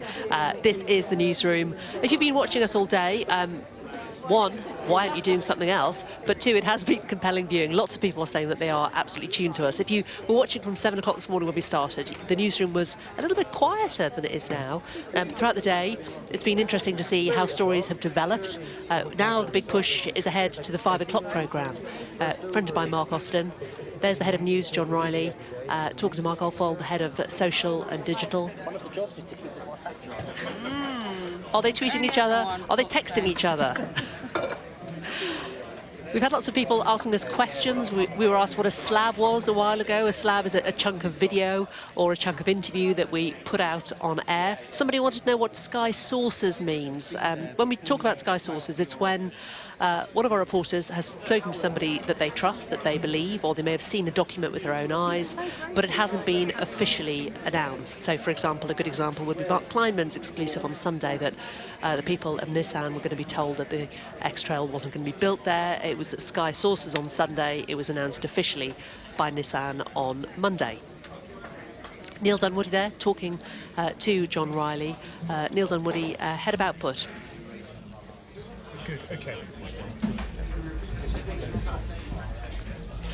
There's Francesca, who is coming to the end of her shift. She's been output editing throughout the whole day here on Sky News. She gets in really early in the morning, goes to all the early morning meetings and works out which stories we're going to be covering throughout the day on Sky News. A little sneaky fact about Francesca. Her brother told her to put some makeup on after she appeared on the telly earlier this morning.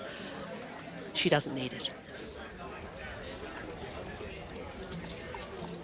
As Darren, over the last hour, we've seen him building the running order and assisting the producer in building the running order, because he's one of the directors. He's going to be going in at 5 o'clock into the gallery.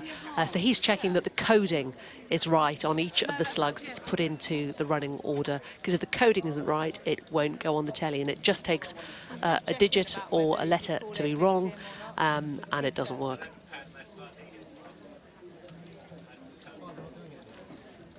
Mark Austin there, of course. He's got about half an hour to go before his programme starts. So this last half an hour before you go on air is quite a crucial time for a presenter. You're going through your notes that you've made since you've been in. You'll have sat and read some articles, done some background, and you'll have written some questions. So it's a chance for you to perhaps go over and review questions you've asked. You're going to ask what answers you think you might get, what supplementary questions you could maybe have, any extra background reading that you want to do, and then if you've got time, you then get to go through all the scripts. So going through, rewriting scripts, tweaking scripts, putting them in your own words, makes it easier to read for you. And that goes on while you're on air as well. You know, presenters read ahead. We often, on the lunchtime shift, read ahead to see what scripts are coming up and how we can alter them.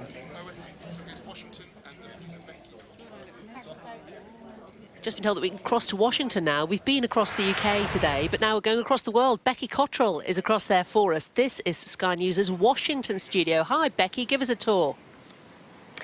Hi, yes, so this is the office in our Washington bureau.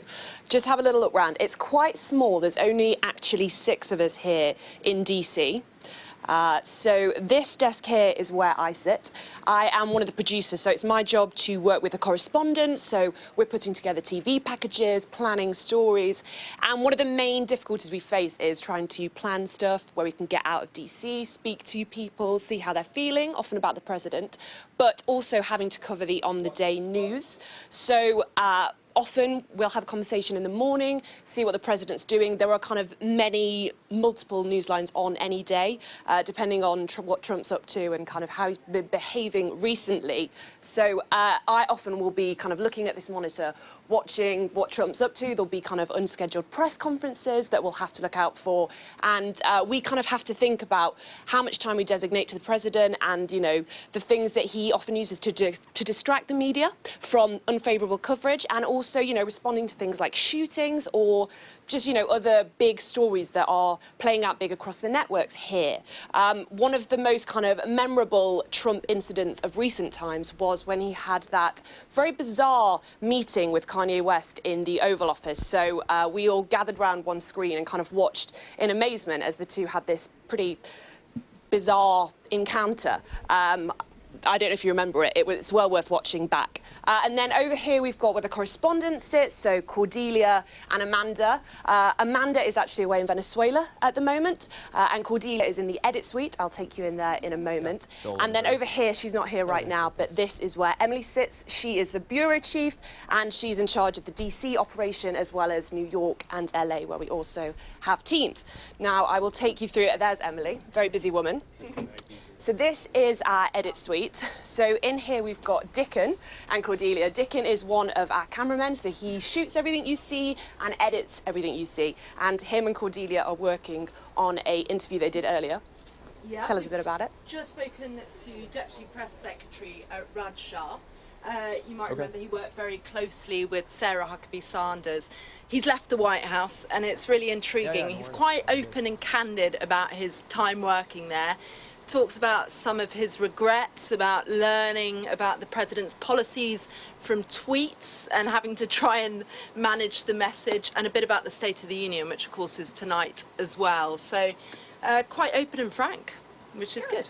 Good, so they're working on this now. As you can see, we've got these screens above us, so that's all the feeds we have coming in, whether it's President Trump in the White House or politicians on the Hill over at Congress. And over here, so you might not get a sense of it, but this is an extremely small room, and over here is where the correspondents will often do their live hits. This is the background we have. It's not as exciting as what I'm going to show you in a moment up on the roof. So kind of depending on how busy it is on any given day, we've got an edit space there, an edit space there, so we've got an edit going on, a correspondent could be doing live hits, so it can all get a bit chaotic, especially when Trump throws a curveball late afternoon and we all have to scramble.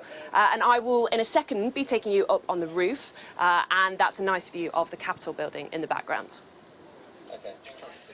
Becky, thanks very much for that. Great to see all the team in Washington. Not seen some of them for quite a long time, so it's lovely to see who's behind the scenes and what the Washington Bureau looks like. We're used to seeing the reporter, but we don't get to see all the people who are behind the scenes making it all happen. Well, what about where it all happens here in West London? And this is NOC, the News Operations Centre. This is where all the images from elsewhere come in, foreign bureaus, satellite trucks, digitally, and also where the live interviews come in.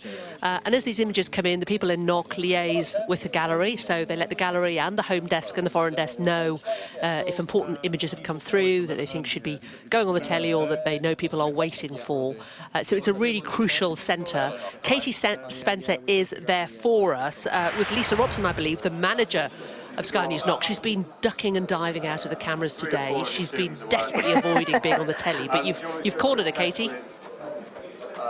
It was the only way we were going to actually get to talk to her, weren't we? She's been dodging cameras all day. Lisa, we've got you now, haven't we? I'm a very camera-shy person normally, yes. Well, I guess that's part of the joy of today, isn't it? It's actually everyone who wouldn't normally be on TV. Exactly. We're getting to sort of see what each other does, aren't we? So you're the manager here. I am, yes. I mean, it's a huge bank of sort of feeds that we can see coming in front of you guys. Yeah. Is that what you guys are doing? Sort of explain what's It's like not watching a lot of TV. Right, okay. Yeah, there is a huge bank. You get very used to kind of noticing when things are going wrong because kind of the colours change or what have you. But it's amazingly, it is in an organised section. So there's incoming feeds coming on one side, outgoing feeds going on the other. So you learn to know which way to look. So we could probably find you in that group. I mean, if we just sort of quickly sort of look over here, it looks like one of your team. Are they setting up a Skype interview over there? Tim D is doing a Skype guest, which is going to be on the news channel shortly. So he's just lined up the guest who's obviously waiting to go on air. So making sure they can hear correctly. And once everything's established, so the important thing is that vision and good comms are established so that everybody can hear each other and that the guest feels comfortable. So we're the first point of contact. So we introduce ourselves, say who we are, say you're going to be on air, you know, we're going to put you through the gallery, so hopefully reassure them. So it can be a very nerve-wracking experience being on air. Yeah, I mean, we try to stay away from Skypes if we can, don't we? Because sometimes the delays can just be so painful, and that's one of the things that you guys have to dial in and dial in again to see if it's totally working. Right. And also, depending on the region you're in, your broadband connection, it relies on broadband, so your connection could be amazing or it could be a little bit different. So if you've got kind of family and friends watching kind of things upstairs or streaming online, that could ruin differ. your live on Sky News. You have to tell your kind of children, would you mind not going online for 5 minutes? I'm just going to appear on Sky News, something like that. So that's how it works. Talk us through who else we've got here. What other people are doing? Rod is one of the NOC supervisors, along with Richard Westwood. So Rod Laverick is on a late shift today, and he has been responsible for switching a lot of the source feeds for your Gallery 8. Oh, okay. So the last half an hour. So it's been a bit of a flurry, hasn't it, Rod? It has been. So it's been a very busy day. Busier than normal. Yeah. So this chap here is Nick Sparks, and he plays a big role in because he's the voice ident. Just like yourself, Katie, you probably heard me coming through. Before you came to us, we had some issues, which was the reason that we were delayed. Communications, comms in our ear. At the moment, I'm getting a feed of the gallery that are going to be talking to me, but when we sort of test whether or not we've got comms, there is an ident that is your voice, which says... happens to be me. This is the Sky News circuit for London. Which repeats over and over again and drives you slightly crazy until you actually get to hear your proper gallery. But so that's a big part of it, though, isn't it? Communication with people out in the field. Exactly. So making sure you've got communication and comms. So if you dial up and you don't obviously hear anything, then instantly you know there's a problem. So the first thing you generally do is call us and we sort it out and make it happen. Yeah. And so what are you guys doing at the moment? We're looking like we're... So I think you can get a sneak preview of what's about to happen next. So this is the team in Washington who have just gone to our rooftop. So this is getting terribly confusing. Behind the scenes is behind the scenes behind the scenes. So they've just relocated. So I'm just making sure that it's all stable and it works. And so far, so good. Well, in that case, perhaps we should cross across to Washington then, in that case. Thank you. Indeed, thank you. Hi, yes, so welcome back to Washington. So the last time you saw us, we were in our kind of slightly grotty, to be honest, edit suite downstairs. Now we're on the roof of our building, and in the background we've got the Capitol building, which is probably kind of the most iconic building associated with the political wrangling here in Washington. This is where our reporters do their lives as much as possible. So this is Sky News' spot. Either Cordelia or Amanda, our correspondents, will stand here. The Capitol's in the background. Tonight, we'll also have Greg up here. So it's President Trump's State of the Union address. That's an annual thing where he goes over there and speaks to the congressmen and women and the senators and kind of tells them how he thinks the country is doing under his leadership. Apparently, his message is going to be all about kind of bringing people together and, you know, cutting through the divisiveness. So we'll see how that goes down. And as you can see, looking across here, we've got other live spots that the other networks use. So we share this with the likes of Fox News and MSNBC, who are American networks, obviously. And then Channel 4 News and ITV News also have spaces up here. So the reporters very much have to stand in their spot and kind of drone out the sound of the other correspondents if they're doing lives at the same time. And tonight will be particularly busy with State of the Union. If you look again, you can see some of the networks have already got their spots set up in preparation. And so that's 8 p.m. local time. So we'll be reporting on that live and into sunrise, so morning time in the UK. And if you look over here, this isn't so glamorous. You can see lots of kind of untidy wires and chairs strewn across. This is where the cameramen would kind of keep all their equipment. And it might not look too hot now, I'm in a coat, but it kind of gets unbearably hot in the summer. And you can often see pasty-looking British and American cameramen taking shelter under their in-between lives so that they don't get sunburnt. And this is obviously where we would plug in for our lives, and the cameramen would have to come up early and get connection with London and make sure that it's all okay before the live. And then just finally, I'm going to point out we've got a giant American flag on our roof space. Now, that is a very common sight in America. They are incredibly patriotic. And if you look, you probably can't see, but as I look out across here, all the buildings have stars and stripes on them. And at times, you know, of national mourning, most recently, I'm thinking of the death of George H.W. Bush, the former president. The president will order for these flags to be lowered to half-mast, so they will all go down. And I think that's pretty much it from here in Washington. Thanks so much. That was really, really great. And great to see the roof there up at West in Washington. And it is, I can attest, very, very windy, very cold in the winter and blindingly hot in the sunshine. Right, we're back here in West London. This is the newsroom. A lot of energy throughout the day has been going into what's going to happen in the next 20 minutes or so, the 5 o'clock hour with Mark Austin.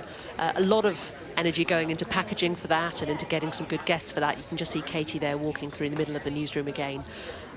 It's been interesting for those of you who've been watching it throughout the day, how stories have developed throughout the day, stories that were first mentioned this morning. Liam Neeson was a story that was bubbling around a little bit this morning. By mid-morning, it had really ramped up, and then we got a new interview from him this afternoon, and it's moved up the running order throughout the day because of what's happened to it. Interesting also, when you look at these shots of the newsroom, how the different outlets have taken the same story and used it differently. So we've seen Sky News leading on a different story to Sky News Radio, and those in turn will be different stories that will be the top clicked stories on mobile or on the iPad, etc.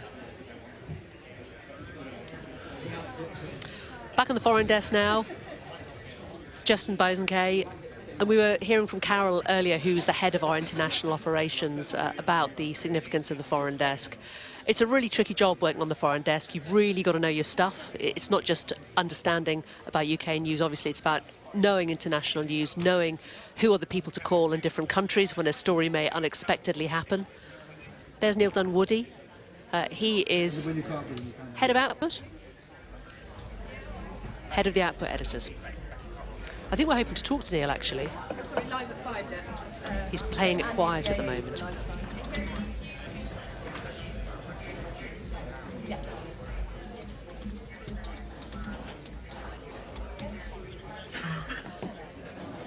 also Darren, the director that we were watching earlier, who hopefully will have built the next hour by now, will have checked it for any glitches.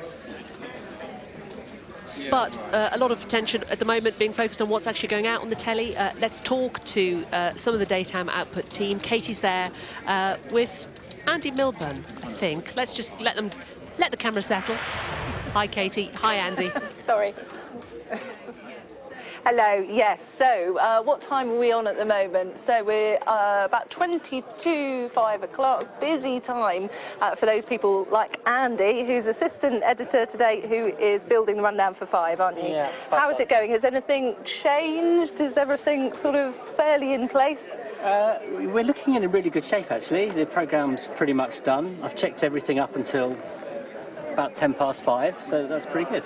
And is there a VT that's running in the 5 as well? So there is. We've got 2 VTs, 2 stories, which we have been doing as live stories throughout the day, which we're doing VTs on for 5 o'clock. So these are VTs from scratch, so Yeah, they're so people- hopefully in the works at the moment. Yeah, they're in the works in edit suites. VTs are always the most stressful thing to get on air. They take a very long time, and there's a question mark as to whether or not they will actually make. This is the exciting time of day, isn't it? So we're going to just quickly, thank you, Andy, have a chat to Francesca, the output editor. Is that what you've been doing? Have you been going down the edit I've suites? just been in one of the edit Taking a look. suites looking at Becky's piece, which is almost there. They're just making a few final touches to it. The other piece, the Ian Woods piece, is coming on, but I haven't had a chance to watch it yet. So hopefully, fingers crossed, that'll be sometimes there. when it is down to the wire, we do a thing called hot rolling, don't we? That's right. Let's hope there aren't any this evening, but there could well be. Like I said, I haven't been able to watch the Woods piece yet. So.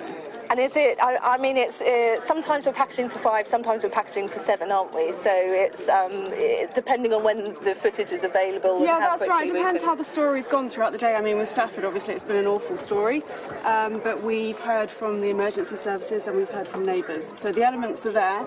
It's just about making sure that we can edit it in time. Has the news agenda changed much today? I know you were waiting for Theresa May to speak this afternoon. I mean, it's been kind of as we thought it would go. Theresa May was very good, very strong on the backstop, so we've got that top. Stafford, like I said, is a really emotional story. The Liam Neeson has had us all talking in the newsroom all day, and Ian's got some great elements for that, including the John Barnes interview that we did earlier. Hatton Garden, we're getting some good lines from that now.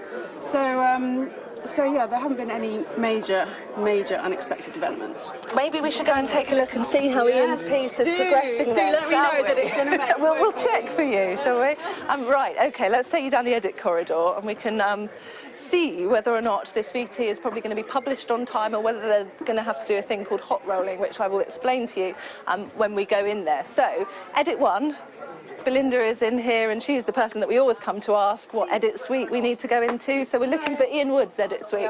He is doing next door, I think, doing edit 2. Edit 2, dead easy. It's just the next door room to here. So we will. Edit 4, slightly longer walk, but it's only 2 extra rooms. So we will come this way. Hello. Hello. Oh, no one in there. Ian Woods, right. So we may have to be quiet, and we might not be able to stay that long, depending on how high-pressured the situation is at the moment. Ian Woods. I'm so sorry, you're live on Sky News Raw at the moment. Is this pressured time? No, it's not. The the VT is due to go out at 5:05. We've got 20 minutes, which is a lifetime in television news, except when you're the editor like Jen. But we are pretty much finished. But being perfectionists, we'd like to sort of fiddle around with things, and there's an interview which I think should be props higher up in the report, which we're still toying with a way of trying to swap things around. So there's always debate right up until airtime. But what looks good, I don't know if the camera can sort of spin round to see what Jen's on at the moment. This is a relief because you've got no black holes in there, which is the main thing. There's pictures covering everything. So now it's just sort of tweaking and finessing, is it? And we had a very late interview that we just put in as well. Right, so we were all done and ready for you, Katie. And then someone said some very interesting things that we thought added to the story. Jen, can I ask you if you have got time as well? Hot rolling. What? So hopefully we're going to publish this. It will be dropped into the rundown. What is hot rolling? And because that is if we don't have enough time to publish, isn't it? Yeah, hot rolling is when instead of all the redundancy of publishing a flattened file and it going into the system, and then a very sturdy machine playing it out on air. Instead, we just dial up the gallery and we play it, and they just record from our screen and it goes straight out. So it can be literally, Mark Austin would be reading the intro link, and then the director in the gallery would say, cue. We're talking to them saying, make the intro longer. We're almost there. And you just have to hit the space bar and play it out straight away. Yeah. So that is a scenario that we want to at all costs avoid. No. No? No. Hot rolling is fine. We don't want to miss our slot. That's what we want to avoid. That's the main thing. Has this story changed much from how you thought it would be? Yeah, I mean, Jen, you all right to carry on with us in here, or shall we step outside? Shall we step out? We'll step out into the corridor, because otherwise work isn't getting done. Sorry. Yes, because this morning when we had our morning meeting, we didn't really expect, frankly, to have Liam Neeson on the programme. We thought we'd still be talking about the audio clips from the original interview. Yeah. So the fact that he was appearing on Good Morning America... Is that just a coincidence? I think he was already booked. He's on the media tour at the moment, so he was booked to do this slot. Because he's promoting a film. That's how it came out. Because he's promoting a film, and ABC were saying, well, credit to you for still turning up and doing the interview, despite all the backlash that he's had over the past 24 hours. But when we were planning the story, we thought the ingredient we probably wouldn't have was Liam Neeson. So you're building other elements around it. And having built those other elements, you still want to keep as many of those elements as possible. So, for example, we decided that we wanted to talk to someone who is involved in the publicity side of things, in crisis management. How do you deal with a situation like this? So we went to Dominic Moen, who's a former editor of The Sun, who's done lots of junket interviews in the past and knows how bland they normally are, and can talk in that context, but can also advise, now that he's working as a crisis management consultant, about what he should do. Now, this is a typical story that I often end up with, where you're pulling together different elements from different places. So you've got interview in America, you've got an interview with John Barnes, the former England footballer, talking about this, who's in the northwest of England. I'm in London.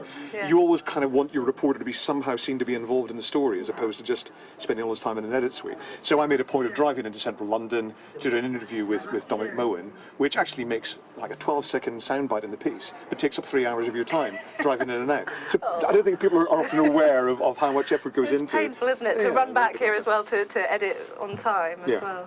So, I mean, you're very close now, though. It is just the final sort of tweaks. What have we got? We've got 13 minutes to go? 12 minutes, yeah. I mean, seriously, in 12 minutes I've changed the entire tops of packages. Really? Yeah, because you can do that kind of thing, but we're not in that kind of situation. It is a finessing operation at the moment. We've got all the interviews in there. We've got someone criticising Liam Neeson, understandably. We've got John Barnes defending Liam Neeson. We've got somebody advising Liam Neeson, and we've got the man himself. So all of that is crammed into a package which is just under 3 minutes, I think, isn't it? This is the scary thing, when you find it's 3 minutes 10 and you have to try and cut 15 seconds out of it. I think we're going to be all right. We may try and reduce it in duration for later on, because programmes later in the evening have got less time available. But at the moment, it's fine. We'll leave you to it then. I sense that we've come at an annoying time, because you do need to check these things, really, don't you? Imagine if this had happened to you at 10 to 4. I'd be cursing you at this stage. Thanks, Ian. We'll hand you back to the live feed then, so that you can get these final moments building up to the 5 o'clock hour. Thanks very much, Katie. Great stuff today, really given us a real insight into different roles of different people in the newsroom. You can see it was dark when we started this morning, the sun was just coming up. It's just getting dark again as the sun's going down again. The newsroom a lot busier now at 4:45 than it was at 7 o'clock this morning when we started broadcasting Sky News Raw. If you're just tuning in, you just about missed it. The reason we're doing this today is because it's our 30th birthday, 30 years today that Sky News began, and so because of that we have been broadcasting from 7 a.m. Behind the scenes. We've got 32 cameras around the newsroom. We've brought you reports from our Washington bureau, from correspondents out in the field, and from our Millbank studios as well, just to try and help you understand how we put out the news at Sky News, how many people are involved, where decisions are made, who they're made by, when they're made. We've been in quite a lot of the key meetings throughout the course of today, the early morning 7 o'clock, 7:30 editorial meetings, story meetings throughout the day, and we've sat in with production teams and listened to them as they've talked about the different stories, how they're going to treat them. We've followed reporters like Ian Woods on a story throughout the course of the day, and we've been in and out of the gallery throughout the course of the day as well.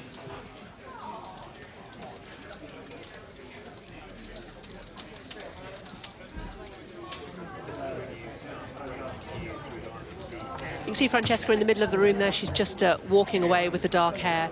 She is looking ahead to the 5 o'clock news programme. She's in charge of the daytime output on Sky. So this is the last few minutes before the programme goes on. Quite a tense time. She's got Andy sitting next to her. They're working together. Let's listen in.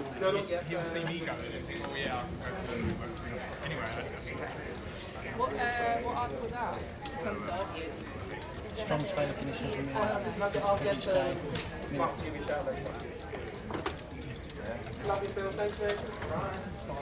What do we do? What should we do with it? It's only mid, isn't it?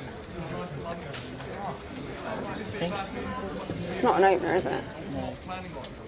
We've got the pictures there, and then we can put the pictures and the read, isn't it? Yeah, we'll see. Paul's trying to see if Martha can do it. I mean, at least mark it for us. Oh, really? Yeah, we've got, I don't know what this is. What is this? So Francesca's now talking to Paul Harrison on the news desk. Paul has been a bit of a regular feature of Sky Newsroom. He's popped into a lot of shots today. Some say he's rather hogging the limelight. But he's in charge of the home desk. He's in charge of deploying reporters and crews across the UK. Let's do it just before Hatton Garden. I don't know, where you put it, that's perfect. So they're just working out the timings of when one of their live reports are going to be on. She should check with Paul that it's OK if you put the person on at that time. Also been liaising with the foreign desk today. Yeah. Will you keep an eye on that for us? The 5 o'clock news programme, of course, in the afternoons, as America's woken up now, so we often get a lot more American news. Of course, anything to do with Trump. Venezuela's also featuring relatively highly on the running orders today. We saw Andy in the afternoon meeting this afternoon talking about both of those stories.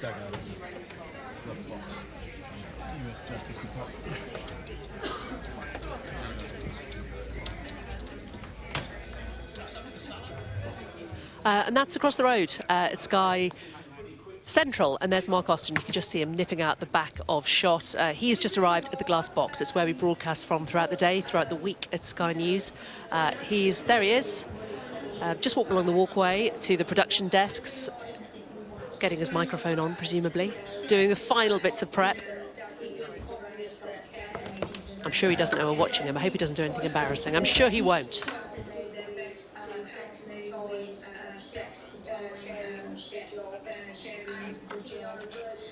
Yeah, Christine's spoken to him, Joe.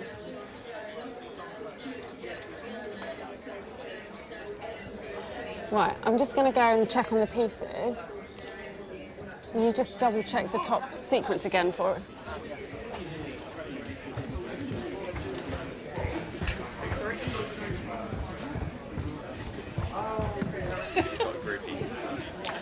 So Francesca, the producer there, is running off down the edit corridor, obviously going to check on the progress of that piece. There's Belinda, she's in charge of editing at the moment. She's sitting in edit 1.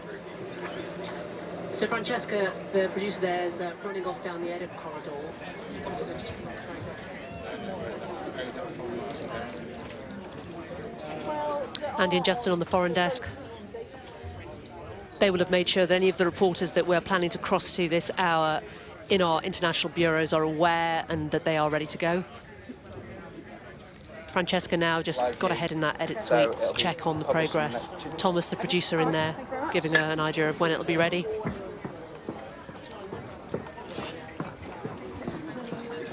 We've got 6 minutes till we're on air. Briefs for everything, yeah? Eleonora, will you give Sophie the guest details?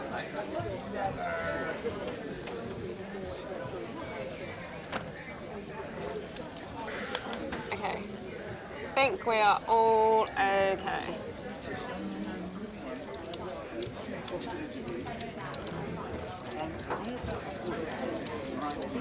You happy with the key points? Yes, I've read through them and I checked them. Okay. Openers all look good.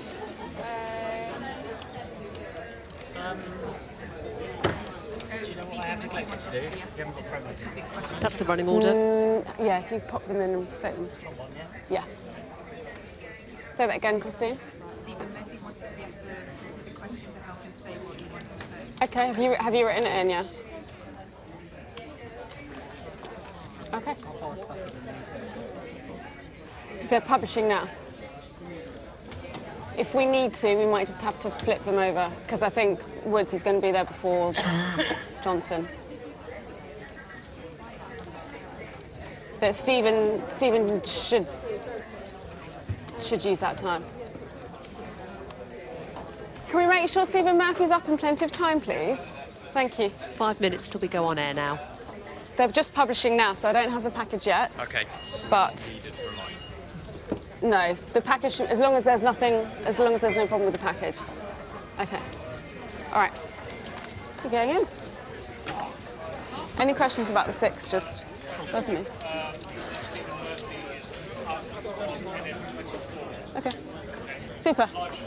All right, thank you. Thank you. No, it's not. I've floated it. So Francesca and the director Darren now making their way into the gallery.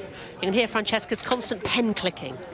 10, 9, Slight sign of nervousness. 7, 6, 5, 4, 3. Emily's counting off air. Counting to off air, 30. Sponsor white here, and white, and Jonathan in vision, Q. This is Sky News. Taken 20 prep. to off air. Plus Bob. Austin, Theresa May says she won't allow the Stand by camera 12. on the island of Ireland. Plenty of Off air time. count, 10, 9. You can stop early, go 12. 7, 6. And mix, 5, all rise, stand by 4, promo. 3, And 2, run the bumper. 1. Monitored itself off or off? It's monitored itself off red again. 4 minutes still on air. Mark Austin's now just making his way into the glass box. Thank you.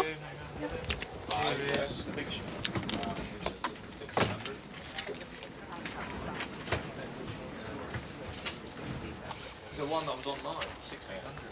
I just went. So Jonathan Samuels there just logging out. He's been on air for the last 3 hours.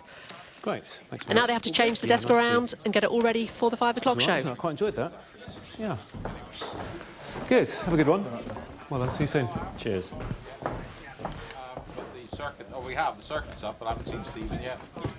I'm trying to work out if that's people waiting to leave. Is Teresa left? I can hear you, yeah. 3 minutes till we're on air. I'll buzz Mark and see.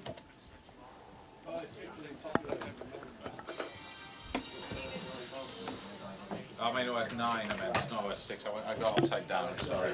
There's Murphy. Hi, Marcus Darren. Yeah, hi, Dan. Francesca Paul. Go ahead.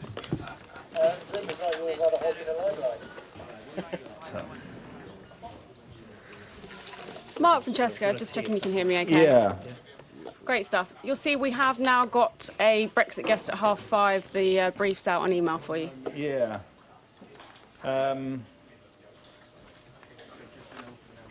And just to confirm, it's going to be Stephen Murphy at the top, not Faisal. 2 minutes to the ident roll, 2 minutes. Okay. So it's a professor of sort of British and Irish history. 2 minutes to 1 hour. Exactly. Can talk to us about the significance of the backstop Yeah. and the Good Friday Agreement. Yeah.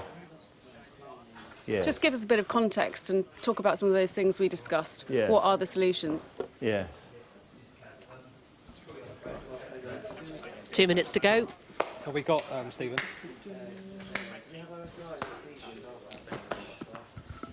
And Mark, just to confirm, before we get to Stephen, we've got the May grab and the key points to go through. Yeah. Okay. How long is the May grab? Thanks. Is it just the? It's about 50 Hi, Stephen, seconds. you're through to the gallery in London. Can you hear me? Yeah, hi. Hi, you're good to go. It's all quiet, but you hear the ident rolling in a minute to the top of the hour. So we've got Comms OS 9, Stephen in Belfast. Go ahead. Also Comms OS 5 in Woolwich. Thank you. And 1 minute to the ident roll. We've just got about a minute to go here on Sky News Raw. Thanks for joining us today. Stephen, hi, We've it's been Francesca bringing in the you gallery what here, goes on just behind the scenes live at Sky News to celebrate our 30th Stephen, just to let birthday. you It's know, been we've a real got, blast watching Theresa it, May and thanks for grab joining us.